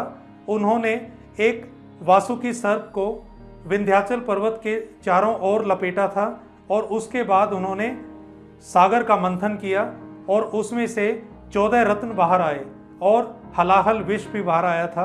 इस कहानी को सभी जानते हैं। तो इसके अंदर एक ऐसी चीज भी निकली थी जिसके लिए ये पूरा संघर्ष हो रहा था, और वह था अमृत। उस अमृत की लालसा में जब देवताओं और राक्षसों में लड़ाई होने लगी कि इस अमृत पर हक हमारा है, तब भगवान विष्णु ने मोहिनी का अवतार लिया और उन्होंने सभी देवताओं और राक्षसों से कहा कि आप पंक्तिबद्ध बैठ जाइए, मैं आप सबको इसका सेवन कराऊंगी। लेकिन सेवन कराते समय उन्होंने जब देवताओं को इसका सेवन कराया तब वे उसे अमृत दे रहे थे, और राक्षसों को उसका सेवन कराते समय उस सुराही को बदल देते थे और उन्हें मदिरा का सेवन करा रहे थे। तब एक राक्षस ने उन्हें ऐसा करते हुए देख लिया और वह चुपचाप अपना वेश बदलकर देवताओं के बीच में बैठ गया। और जैसे ही मोहिनी ने उन्हें अमृत पान कराया तभी सूर्यदेव ने इशारा किया और कहा कि ये एक राक्षस है, और इस बात पर विष्णु जी ने सुदर्शन चक्र से उसकी गर्दन को काट दिया। लेकिन वह अमृत का पान कर चुका था तो वह अमर हो चुका था। उसका सिर राहु में और धड़ केतु के रूप में लगातार आज भी धरती पर घूमते हैं और वे समय समय पर सूर्य को डसते रहते हैं। तो ये था सूर्य ग्रहण के पीछे मुख्य कारण कि सूर्य ग्रहण क्यों लगता है, और साल में 12 सूर्य ग्रहण लगते हैं। अब हम जरा खगोल शास्त्रियों की माने तो वे क्या कहते हैं। वे बोलते हैं कि सूर्य ग्रहण एक खगोलीय घटना है, इसका किसी ग्रहों से या फिर देवताओं या असुरों से कोई लेना देना नहीं है। वे कहते हैं कि सूर्य स्थिर है और धरती उसके चारों तरफ चक्कर लगाती है, और इसी प्रकार चंद्रमा धरती के चारों तरफ चक्कर लगाते हैं। तो एक ऐसा समय आता है जब चंद्रमा धरती और सूर्य के बीच में आ जाता है। तो जब धरती से लोग सूर्य को जो देख रहे होते हैं तो चंद्रमा पूरे तरीके से सूर्य को ढक लेता है। तो इस अवस्था को सूर्य ग्रहण कहा गया है, और इस दौरान आप केवल सूर्य के चारों ओर की एक सतह को देख पाते हैं, और इसी अवधि को रिंग ऑफ द ईयर का भी नाम दिया गया है। उस समय को हम आंशिक सूर्य ग्रहण कहते हैं, और जब चंद्रमा पूरे तरीके से सूर्य को ढक लेता है तो उस समय हम पूर्ण सूर्य ग्रहण कहते हैं। अब अगर हम पंडितों की सुने तो सूर्य ग्रहण के समय क्या क्या नहीं करना चाहिए। तो सबसे पहली चीज, अगर आप प्रेग्नेंट हैं तो आपको सूर्य ग्रहण बिल्कुल नहीं देखना चाहिए, और आप अगर एक कमरे में हैं तो आप उसी कमरे में रहें, भले ही उस कमरे के अंदर आप अंधेरा कर लें। और दूसरी चीज, आज के दिन आप गलती से भी घर से बाहर ना निकलें, क्योंकि घर से बाहर अगर आप निकलेंगे तो जो नेगेटिव ऊर्जा है वो आपके अंदर आ जाएगी। और तीसरी जो बड़ी चीज है वो है सोना। तो जिस दौरान सूर्य ग्रहण हो रहा होता है हमें उस दौरान सोना नहीं है, जितना हो सके हमें मंत्रोच्चाप करना है। और चौथी चीज है, जब सूर्य ग्रहण की जो अवधि होती है उस दौरान हमें अपने घर में बने हुए मंदिर के अंदर भगवान की मूर्तियों को नहीं देखना होता, क्योंकि भगवान उस समय कष्ट में होते हैं, क्योंकि राहु और केतु उन्हें लगातार डस रहे होते हैं। ऐसी अवस्था में जब भगवान पीड़ा अनुभव कर रहे हैं तो इस समय उनका दर्शन नहीं करना चाहिए। और जो ये सूतक काल चल रहा होता है इस दौरान केवल आपने मंत्रोच्चाप करना है, पूजा पाठ नहीं, और ना ही आपने भगवान की मूर्तियों को देखना है। इन बातों का आपको खास ख्याल रखें। तो दोस्तों, जैसा कि हमने देखा कि सूर्य ग्रहण के समय क्या करना चाहिए और क्या नहीं करना चाहिए, और साथ ही साथ एक और बात स्पष्ट हुई कि सूर्य ग्रहण क्यों होता है, इसके पीछे पौराणिक कारण क्या है और साइंटिफिक लॉजिक क्या है। अब ये निर्णय आपको करना है कि आपको सूर्य ग्रहण देखना है या नहीं।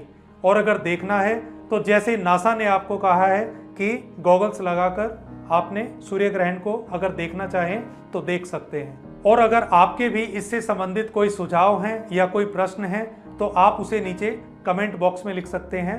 और हमारी इस वीडियो में इतना ही। आपको हमारा वीडियो अगर पसंद आया हो तो इस वीडियो को लाइक करें, ज़्यादा से ज़्यादा लोगों से शेयर करें।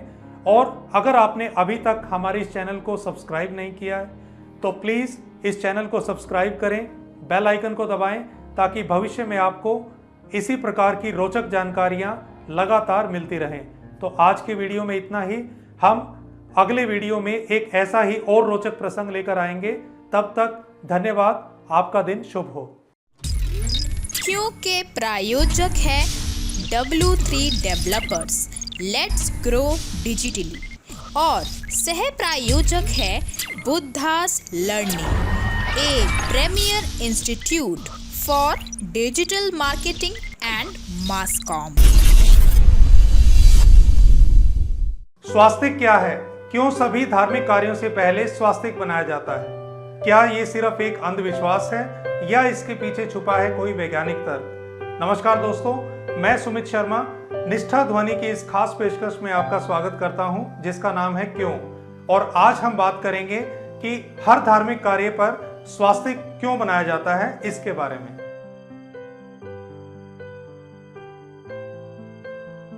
तो दोस्तों, किसी भी शुभ कार्य को करने से पहले स्वास्तिक का एक खास महत्व है, और ये केवल हिंदू धर्म में ही नहीं, दूसरे धर्मों में भी इसके प्रमाण मिलते हैं। अगर हम सिंधु घाटी की सभ्यता को भी देखें तो 4000 साल पहले भी स्वास्तिक के निशान खुदाई में मिलते हैं। और यही नहीं, जब हम गौतम बुद्ध की भी मूर्ति देखते हैं तो उनके भी हृदय पर स्वास्तिक का निशान मिलता है। तो स्वास्तिक हर धर्म में एक खास जगह बनाए हुए हैं। तो अब हम बात करते हैं कि स्वास्तिक है क्या। स्वास्तिक मूलतः दो शब्दों से मिलकर बना है, सु और अस्ति।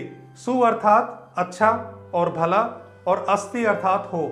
मतलब आप जो भी कार्य करने जा रहे हैं ये शुभ हो, मंगलकारी हो, इसीलिए इस शब्द का निर्माण किया गया है। और सनातन धर्म में जब भी कोई शुभ कार्य होता है, जैसे कि जन्म के समय या फिर किसी भी गृह प्रवेश के समय, सब जगह पर स्वास्तिक का एक खास महत्व होता है। चाहे वो विवाह हो तो उसमें भी स्वास्तिक को एक खास स्थान दिया गया है। और स्वास्तिक में 4 रेखाएं जो कि बराबर आकार की होती हैं वे लगाई जाती हैं। अब इन रेखाओं के पीछे क्या कहानी है, क्या गणना है, तो आम भाषा में लोग कहते हैं कि ये 4 रेखाएं मूलतः 4 दिशाओं को अंकित करती हैं, पूर्व दिशा, पश्चिम दिशा, उत्तर दिशा और दक्षिण दिशा।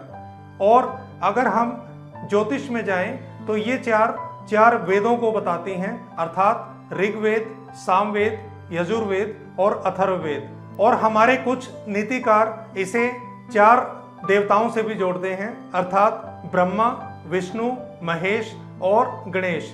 अर्थात किसी भी कार्य का अगर हम श्री गणेश करेंगे तो उससे पहले हम स्वास्तिक का निशान बनाएंगे। स्वास्तिक अर्थात शुभ लाभ। और अगर 4 रेखाएं स्वास्तिक के खींचने के बाद उसके चारों तरफ एक गोला बना दिया जाए तो इस सूरत में हम सूर्य देव की उपासना कर रहे हैं।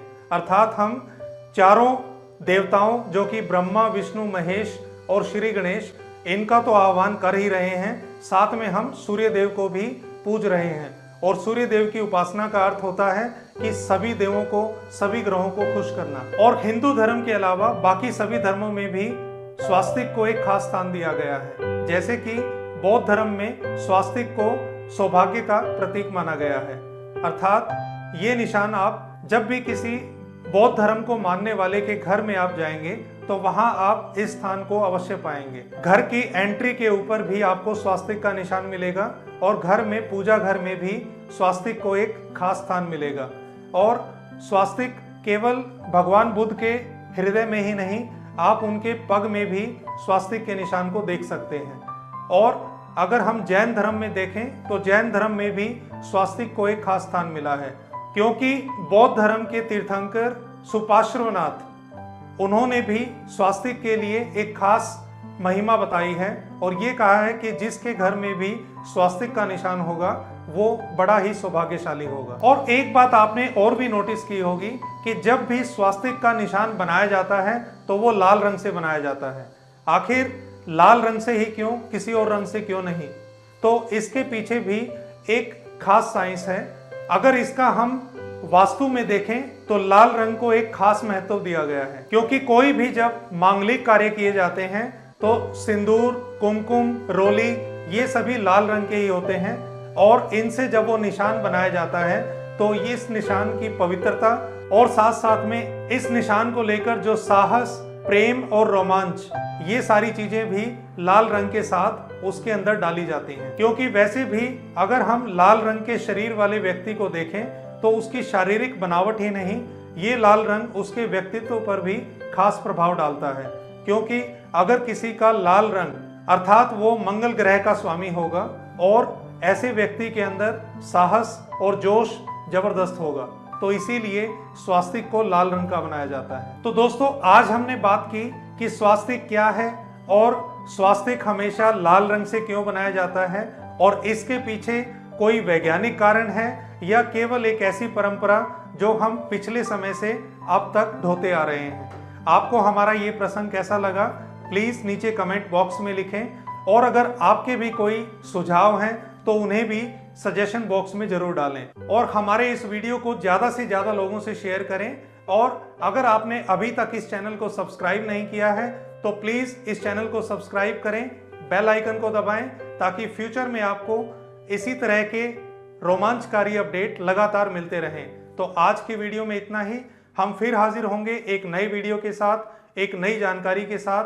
तब तक नमस्कार, आपका दिन शुभ हो। क्योंकि प्रायोजक है W3 developers, let's grow digitally, और सह प्रायोजक है Buddha's learning, a premier institute for digital marketing and mass com. ब्रह्म मुहूर्त क्या है, क्या व्यक्ति को ब्रह्म मुहूर्त में उठना चाहिए, और अगर कोई ब्रह्म मुहूर्त में उठता है और कुछ ऐसे कार्य करता है जो ब्रह्म मुहूर्त में करने चाहिए, तो उस व्यक्ति की उम्र काफी बढ़ जाती है और वो कभी बीमार नहीं पड़ता। तो क्या ये केवल एक अंधविश्वास है या इसके पीछे कोई वैज्ञानिक कारण भी है? नमस्कार दोस्तों, मेरा नाम है सुमित शर्मा और मैं निष्ठा ध्वनि की इस खास पेशकश क्यों में आप सबका स्वागत करता हूं।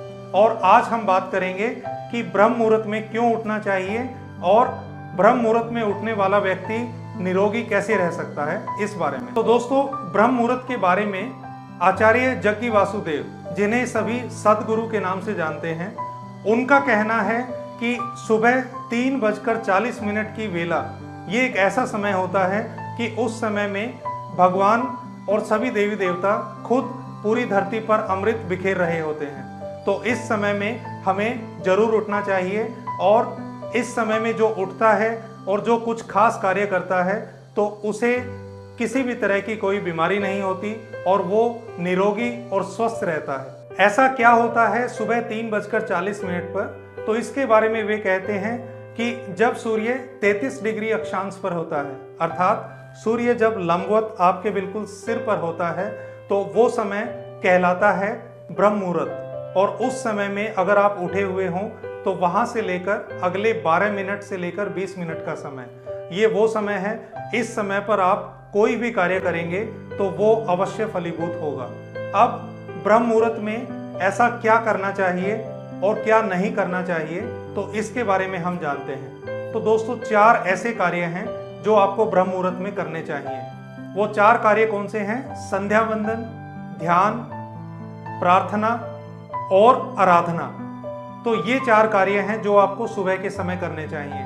यहाँ आप प्रार्थना और आराधना से इस बात को मत लें कि कई बार हमने देखा है कि सुबह के समय लोग जोर जोर से भगवान का नाम लेते हैं या फिर ताली या खड़ताल बजाकर भगवान की आरती करते हैं। तो ये कार्य इस वेला में करने के नहीं हैं। तो सुबह 3:40 से लेकर सुबह के 4 बजे तक का जो समय है, उस समय में आप एकाग्रचित मन के साथ प्रभु का ध्यान कीजिए। लेकिन इसका अर्थ ये नहीं है कि आप जोर जोर से उनका नाम लेंगे या फिर ताली खड़ताल बजाएंगे। ऐसा आपको हरगिज नहीं करना है। प्रभु का ध्यान बिल्कुल आराम से एकचित्त होकर। और अगर आप विद्यार्थी वर्ग के हैं तो उस समय में आप पढ़ाई कीजिए, क्योंकि रात्रि के समय में आपका मस्तिष्क पूरी तरह से शांत होता है और जब आप सुबह उठते हैं तो आपका मस्तिष्क पूरा तरोताजा होता है। उस समय में अगर आप कुछ भी याद करेंगे तो वो आपको चिरकाल तक याद भी रहेगा। तो आपको सुबह के समय उठकर अगर अच्छे से पढ़ाई करते हैं, कुछ भी याद करते हैं, तो याद करने की और स्मरण शक्ति आपकी काफी ज्यादा होती है। अब ये तो बात हुई कि आपको ब्रह्म मुहूर्त में क्या करना चाहिए। अब हम बात करेंगे कि ऐसी कौन सी चीजें हैं जो आपको ब्रह्म मुहूर्त में नहीं करनी चाहिए। तो सबसे पहली चीज मैं कहता हूं कि ब्रह्म मुहूर्त क्या, आपको किसी भी मुहूर्त में ये कार्य नहीं करना चाहिए। वो है नकारात्मक सोच, नकारात्मक विचार, अपने आस पड़ोस में कलह या फिर आपस में अपने जीवन साथी के साथ किसी भी बात के ऊपर वाद विवाद। तो ये चीजें आपको बिल्कुल नहीं करनी है। और ब्रह्म मुहूर्त के अंदर निद्रा या सहवास, इसको भी आपने नकारना है। और इस समय में कोशिश कीजिए कि आप कोई भी ऐसा कार्य ना करें जिसमें किसी भी तरह का शोर होता हो, क्योंकि आप अगर एकाग्रचित मन से कुछ करना चाहते हैं तो आप भी चाहेंगे कि आसपास से किसी तरह का शोर ना आए। तो यही चीज आप भी कीजिए, क्योंकि आप जैसे और लोग भी हैं जो कि एकाग्रचित होकर प्रभु ध्यान या फिर साधना या भक्ति के अंदर होंगे। अब अगर हम धार्मिक मान्यताओं की भी कहें तो धार्मिक मान्यता के अनुसार ये वो समय है जिस समय सभी देवी देवता विचरण कर रहे होते हैं और वे अपना जितना भी वैभव है, अगर वरुण देव हैं तो वो जल के रूप में, अगर वायु देव हैं तो वो हवा के रूप में, और इस प्रकार जितने भी देवी देवता हैं वो अपने जिस जिस सोर्स के थ्रू जाते हैं वो धरती पर उड़ेल रहे होते हैं। ये वही समय है जिस समय में आप उनका ध्यान करें और उनसे जितनी ज़्यादा ऊर्जा एकत्रित कर सकते हैं एकत्र कीजिए। और ऊर्जा एकत्र करने का एक ही तरीका है, वो है भक्ति साधना। अब ये तो बात हुई धार्मिक मान्यता की, और क्या जग्गी वासुदेव अर्थात सदगुरु ने कहा उसके बारे में। अब हम वैज्ञानिक पहलू पर आते हैं कि क्या कोई वैज्ञानिक कारण भी है कि सुबह 3:40 पर अगर आप साधना करते हैं या प्रभु का ध्यान करते हैं या फिर आप कुछ भी याद करने की करते हैं तो वो आपको जल्दी याद होता है। क्या इसके पीछे साइंस का भी कोई लॉजिक है? तो आइए बात करते हैं उसके बारे में। तो दोस्तों, जो सुबह उठते हैं, जो सुबह जल्दी उठते हैं, तो उस समय में आपके व्यक्तित्व में भी निखार आता है और आप सौंदर्यवान बनते हैं, सबसे पहली बात। और दूसरी चीज, अगर आप सुबह के समय 3:40 पर उठ गए हैं तो आप बाहर आइए और बाहर हरी घास के ऊपर चलिए, तो उससे आपकी आंखों की ज्योति और भी तेज होगी। और ये वही समय है जब प्रकृति अपने पूर्ण रूप से आपके ऊपर मेहरबान होती है। और इसका कारण ये भी है कि आमतौर पर धरती पर जो ऑक्सीजन का जो लेवल है वो इस समय में 41% तक चला जाता है। तो कार्बन डाइऑक्साइड कम होती है, पॉल्यूशन या प्रदूषण बिल्कुल नहीं होता। उस समय में जितनी ताज़ी हवा आपको मिल सकती है, बाकी किसी भी मुहूर्त में आपको इतनी ताज़ी हवा नहीं मिल सकती। तो आपको चाहिए कि आप उस समय में मॉर्निंग वॉक करें, आप रेस लगाएं, आप हरी घास के ऊपर चलें। तो ये कार्य अगर आप इस वेला में करेंगे तो आपको इसका बहुत ही जबरदस्त फायदा होगा। और अगर हम आयुर्वेद की भी माने तो इस समय में जो हवा चलती है उसे उसने अमृत तुल्य बताया है, और इसका साइंटिफिक लॉजिक हमने अभी अभी आपको बताया। तो इसीलिए आपको सुबह के समय में जल्दी उठकर इस हवा का जितना ज्यादा आनंद ले सकें उतना आनंद लें। तो दोस्तों, आज हमने बात की कि हमें ब्रह्म मुहूर्त में क्यों उठना चाहिए, और अगर हम ब्रह्म मुहूर्त में उठते हैं तो हमें क्या क्या फायदे हो सकते हैं, और क्यों ब्रह्म मुहूर्त में उठने वाला व्यक्ति हमेशा निरोगी रहता है और उसे किसी भी प्रकार की बीमारी नहीं होती। आपको हमारा आज का ये प्रकरण कैसा लगा, प्लीज नीचे कमेंट बॉक्स में लिखें। और अगर आपके भी कोई सुझाव हैं तो उसे भी हमें कमेंट बॉक्स में जरूर डालें। तो आज के वीडियो में इतना ही। और क्या आपने हमारे इस चैनल को सब्सक्राइब किया है? अगर नहीं तो प्लीज इस चैनल को सब्सक्राइब करें, बेल आइकन को दबाएं, ताकि फ्यूचर में आपको इसी प्रकार के रोचक अपडेट लगातार मिलते रहें। और आज के वीडियो में इतना ही। हम फिर हाजिर होंगे इसी प्रकार की और रोचक जानकारी के साथ। तब तक नमस्कार, आपका दिन शुभ हो। क्योंकि प्रायोजक है W3 developers, let's grow digitally, और सह प्रायोजक है Buddha's learning, a premier institute for digital marketing and mass com. जनेऊ क्या है? जनेऊ धारण करने के पीछे क्या कारण है? नमस्कार दोस्तों, मैं सुमित शर्मा स्वागत करता हूं आप सबका निष्ठा ध्वनि की इस खास पेशकश में जिसका नाम है क्यों। और आज हम बात करेंगे कि हम जनेऊ क्यों धारण करते हैं, जनेऊ कितनी तरह का होता है और किस पुरुष को कैसा जनेऊ धारण करना चाहिए, इसके बारे में।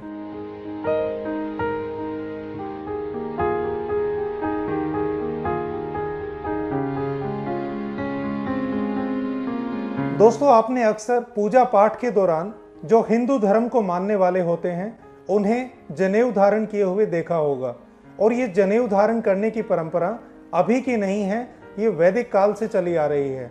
और जनेऊ भी दो तरीके के होते हैं, एक जो 3 धागे वाले जनेऊ होते हैं और दूसरा जो 6 धागे वाले जनेऊ होते हैं।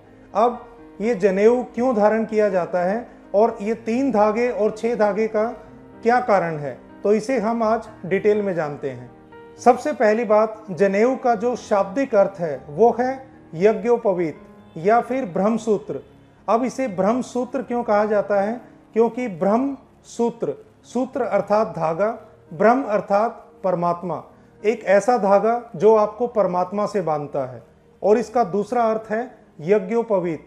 यज्ञोपवीत अर्थात यज्ञ प्लस पवीत, अर्थात अगर एक मनुष्य जो जनेऊ धारण किए हुए है उसे यज्ञ करने का अधिकार मिल जाता है, तो किसी को अगर यज्ञ करने का अधिकार मिल गया है वो व्यक्ति जनेऊ धारण कर सकता है। जनेऊ को हम ब्रह्म सूत्र भी कहते हैं। ब्रह्म सूत्र अर्थात पर ब्रह्म को समर्पित। और जो व्यक्ति जनेऊ धारण करता है उसके साथ कुछ विशेष नियम भी जुड़ जाते हैं और जनेऊ धारण करने को एक खास संस्कार के साथ नाम दिया गया है और इसे हम बोलते हैं उपनयन संस्कार। उपनयन अर्थात किसी के पास लेकर जाना, और किसके पास? पर ब्रह्म के पास। तो इसीलिए इसे अलग अलग नामों के साथ जाना गया है। इसे उपनयन संस्कार भी बोला गया है, इसे हम जनेऊ कहते हैं, इसे हम यज्ञोपवीत भी कहते हैं और इसे ही हम ब्रह्मसूत्र कहते हैं। इन सब का एक ही अर्थ है कि एक ऐसा व्यक्ति जिसे मौलिक अधिकार मिल जाए यज्ञ करने का, ताकि वो परमात्मा के समीप जा सके, जो पर ब्रह्म से मिला सके। तो जनेऊ को हम बड़े ही अच्छे ढंग से और काफ़ी नियमों के साथ हमें इसका पालन करना चाहिए। जनेऊ है क्या? जनेऊ एक सूत से बना हुआ धागा होता है जिसे व्यक्ति बाएं कंधे से लेकर दाएं कंधे के नीचे तक धारण करता है। जनेऊ की लंबाई 96 अंगुल होती है। अब ये 96 अंगुल ही क्यों होती है? क्योंकि इसके साथ होती हैं 64 कलाएं और 32 विद्याएं। तो इसीलिए अगर कोई व्यक्ति जनेऊधारी है तो इसका मतलब वो 64 कलाओं में पारंगत है और 32 विद्याओं में। और मुख्यतः दो तरह के जनेऊ प्रचलन में है, एक है 3 धागों वाला और एक है 6 धागों वाला। जो 3 धागे वाला जनेऊ है उसे ब्रह्मचारी धारण करते हैं और जो 6 धागे वाला जनेऊ है उसे शादी के बाद जो शादीशुदा पुरुष हैं वे धारण करते हैं। अब जो 3 धागे वाला जनेऊ है इसमें ये तीन वेदों को बताता है, जो हैं ऋग्वेद, सामवेद और यजुर्वेद। ये 3 एक तरीके से भुवा और स्वाहा इन्हें भी बताता है। और ये 3 धागों वाला जनेऊ एक तरीके से त्रिदेव को भी बताता है, जो कि हैं ब्रह्मा, विष्णु और महेश। और ये 3 वर्णों को भी बताता है कि ये 3 वर्ण जनेऊ को धारण कर सकते हैं, जो कि हैं ब्राह्मण, वैश्य और क्षत्रिय। और इसके साथ साथ में जो कोई त्रिगुण संपन्न अर्थात त्रिगुणातीत हो तो वो भी इसे धारण कर सकता है। जिसने रजोगुण, सतोगुण और तमोगुण इन तीनों गुणों पर विजय पाली हो वो व्यक्ति जनेऊ धारण करने का अधिकारी है। तो ये तो बात हुई धर्म की। अब हम बताएंगे कि जनेऊ के अंदर 3 धागों का ही प्रचलन क्यों है। तो अगर कोई ब्रह्मचर्य व्रत को पालन कर रहा है तो उसके लिए 3 धागों वाला जो जनेऊ धारण किया जाता है उसमें पहला धागा समर्पित होता है उसकी माता को, अर्थात जो उसकी जननी है, उसके प्रति उसके जो कर्तव्य हैं तो उन्हें वो अगर पूर्ण रूप से निर्धारित करता है, उन्हें पूर्ण रूप से पालन करता है, तो ये तो हुआ पहला धागा जो हुआ उसकी माता को समर्पित। जो दूसरा धागा है वो है पितृ, अर्थात उसके पिता के लिए उसके जो कर्तव्य हैं क्या वो उन्हें अच्छे से निभा रहा है या नहीं। और तीसरा धागा है उसकी बैलेंस लाइफ, वो अपने कितने संतुलन के साथ अपनी जिंदगी को जी रहा है, वो अपनी विद्याओं को अच्छे से पालन कर रहा है नहीं।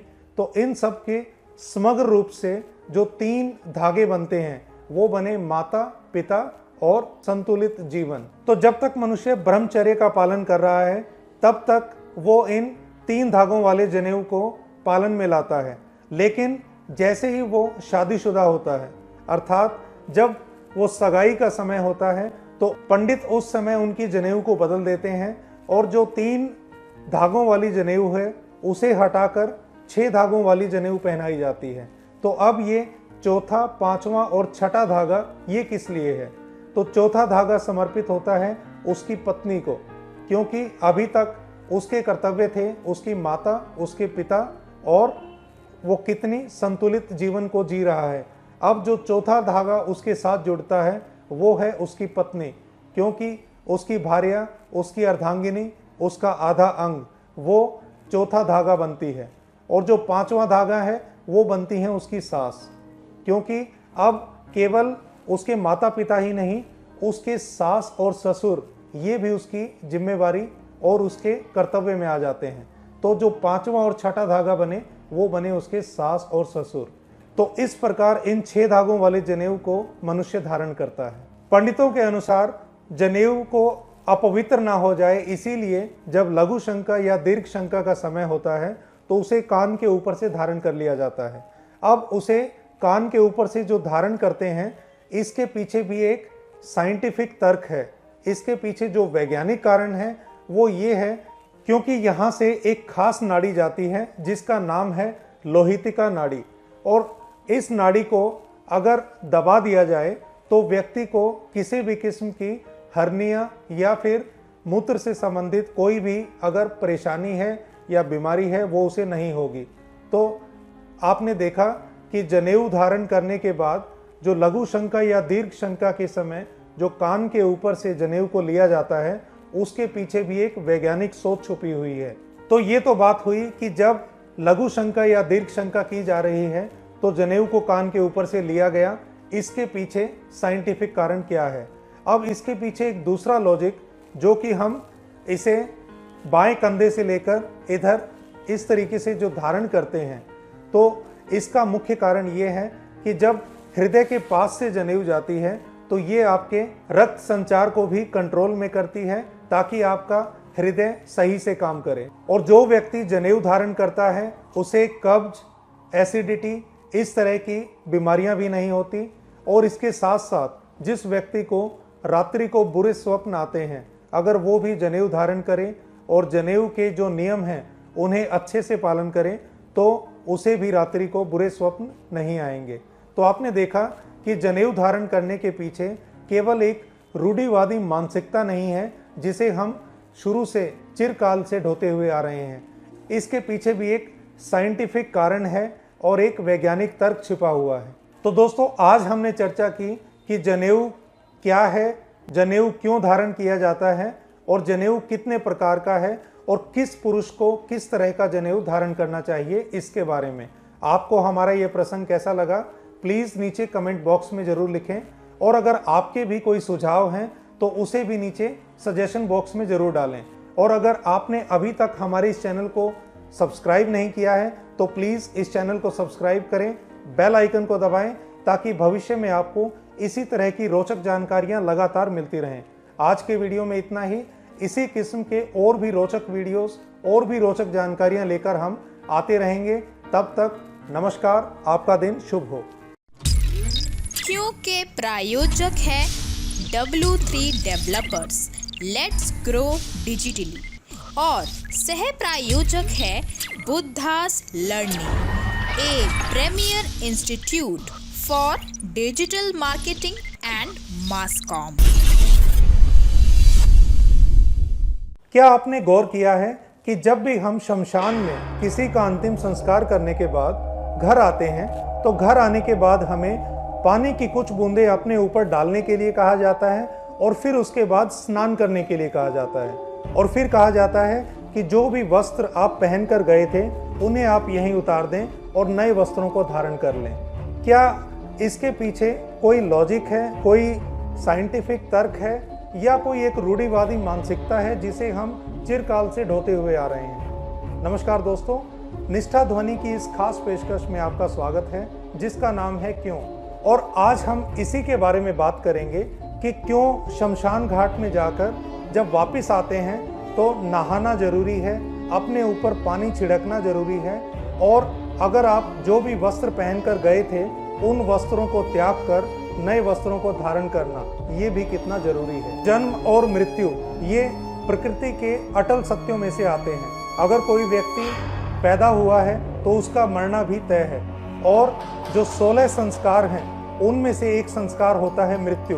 तो जब कोई संस्कार इतना जरूरी है तो उसे हम इस प्रकार घृणित नज़रों से क्यों देखते हैं? कोई व्यक्ति किसी के अंतिम संस्कार में या अंतिम क्रिया में जाता है और जब वो अपने घर आता है तो उसे क्यों बोला जाता है कि पहले आप नहाइए और उसके बाद ही घर में प्रवेश कीजिए? तो जैसा कि हम सब जानते हैं कि जो व्यक्ति अगर पैदा हुआ है तो उसका मरना तय है, और ये बात गीता में भी भगवान श्री कृष्ण ने कही है कि आत्मा अजर है, अमर है, और अगर कोई व्यक्ति मरता है तो मरने के बाद केवल आत्मा ही है जो रह जाती है, क्योंकि जो शरीर है वो तो पंच तत्वों में विलीन होना ही है, और जो आत्मा है वो जैसे एक चोले को छोड़कर दूसरे चोले में चली जाती है, इसी प्रकार आत्मा भी एक शरीर को छोड़कर दूसरे शरीर को धारण कर लेती है।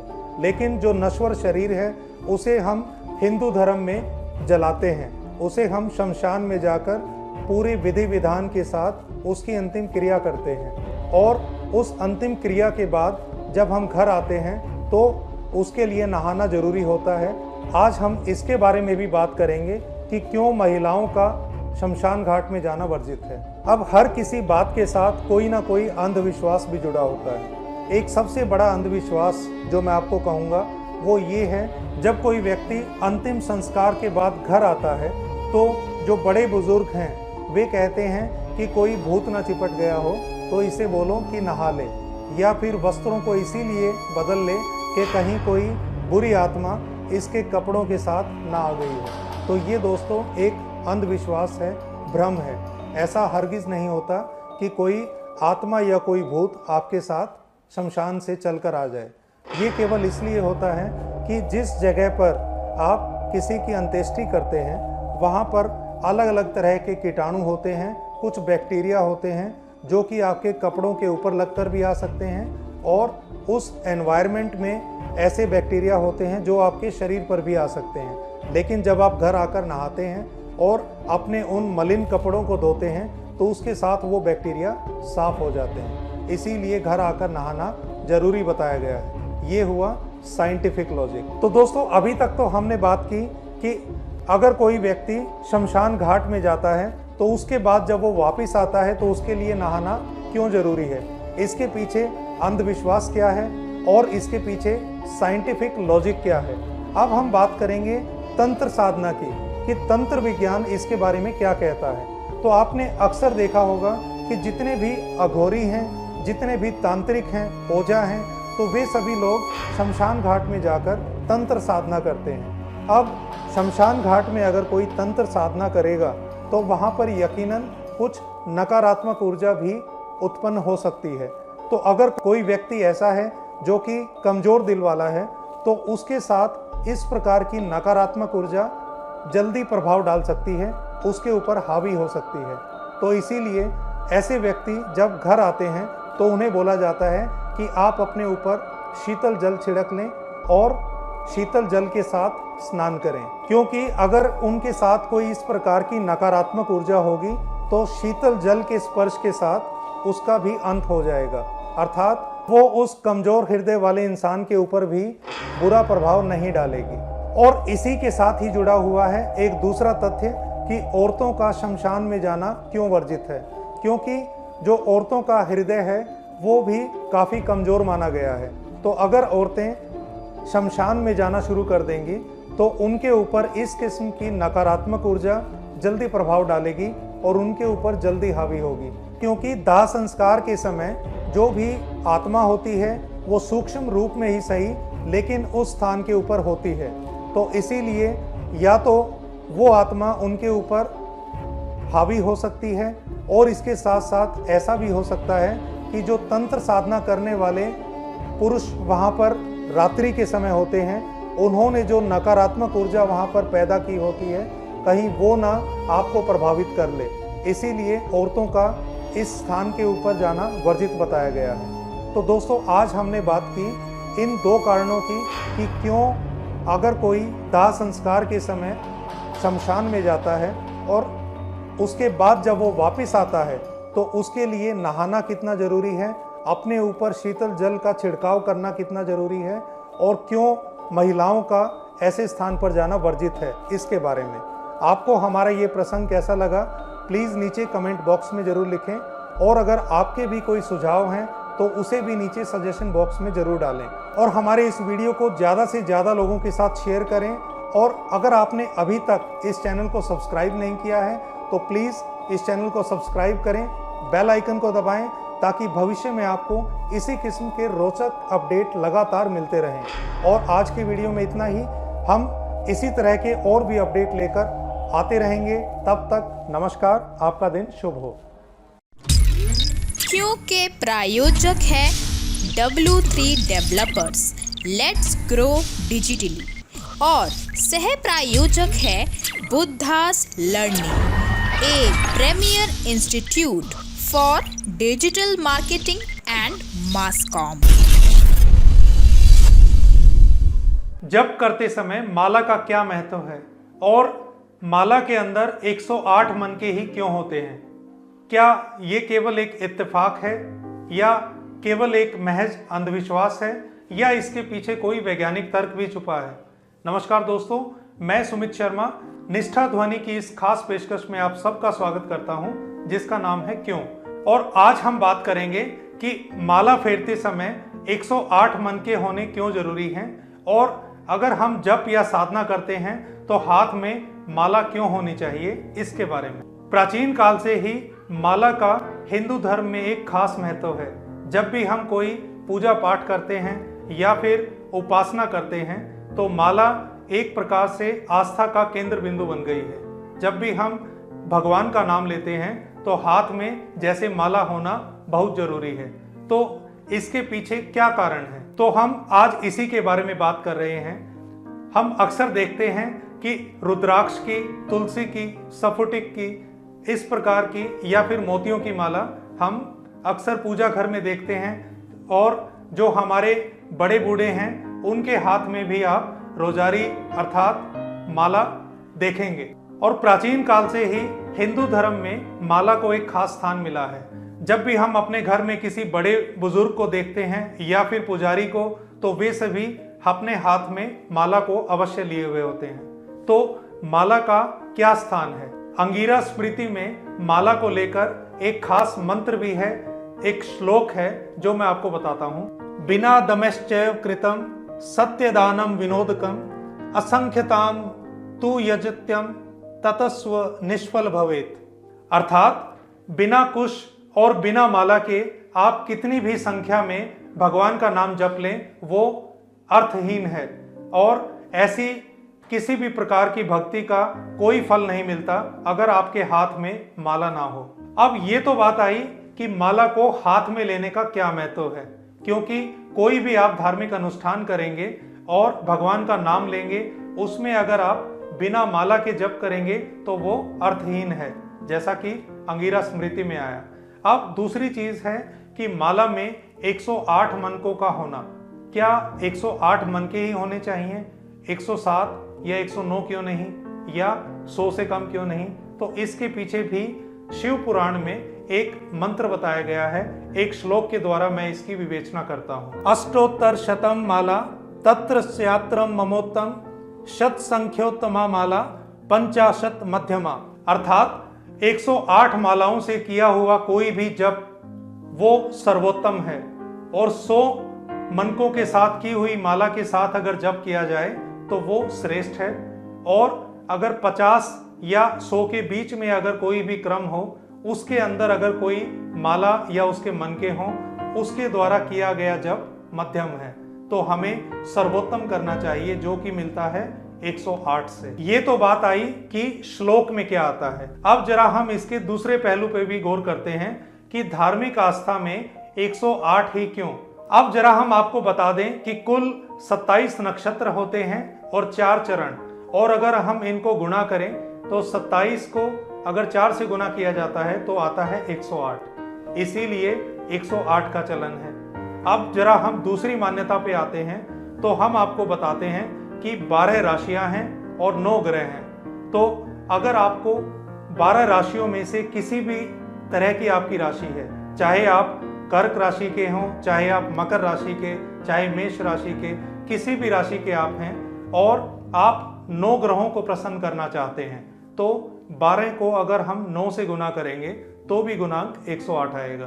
तो इसीलिए 108 मनके एक माला के अंदर पिरोए जाते हैं। अब इसे हम एक और पहलू से भी देखते हैं कि हमारी सांसों की संख्या। तो एक व्यक्ति 24 घंटे के अंदर लगभग 21,600 बार सांस लेता है।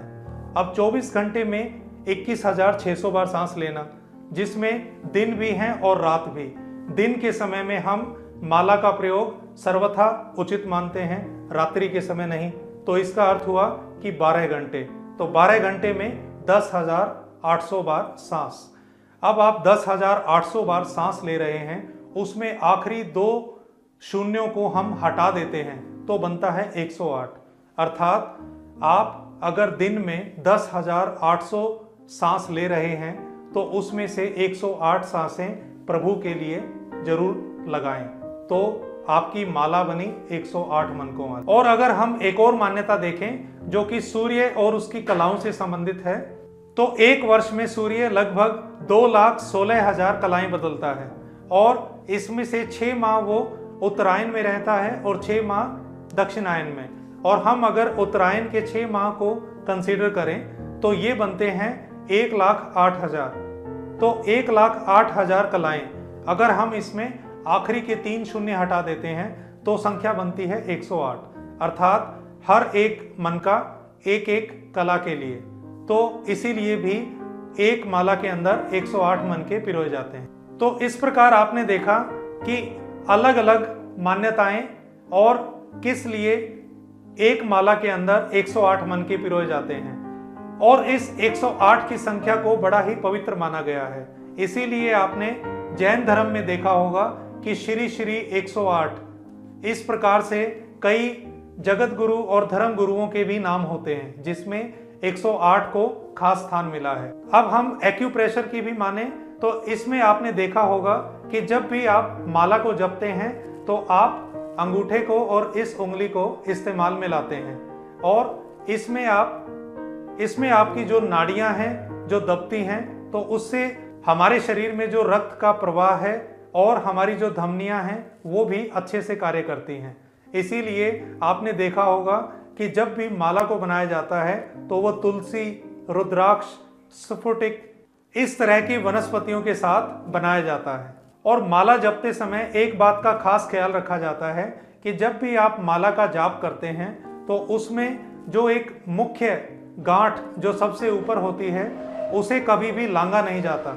और इस प्रकार की मालाओं में आपने एक चीज खास गौर की होगी कि आपके मन के तो 108 हैं ही, उसके अंदर एक मन का जो काफी बड़ा होता है बाकियों के कंपेयर में, तो उस मनके को कभी भी जब आप माला का जाप करते हैं उसे पार नहीं किया जाता, उसे हमेशा नीचे से टालकर फिर दोबारा उसकी गिनती शुरू की जाती है।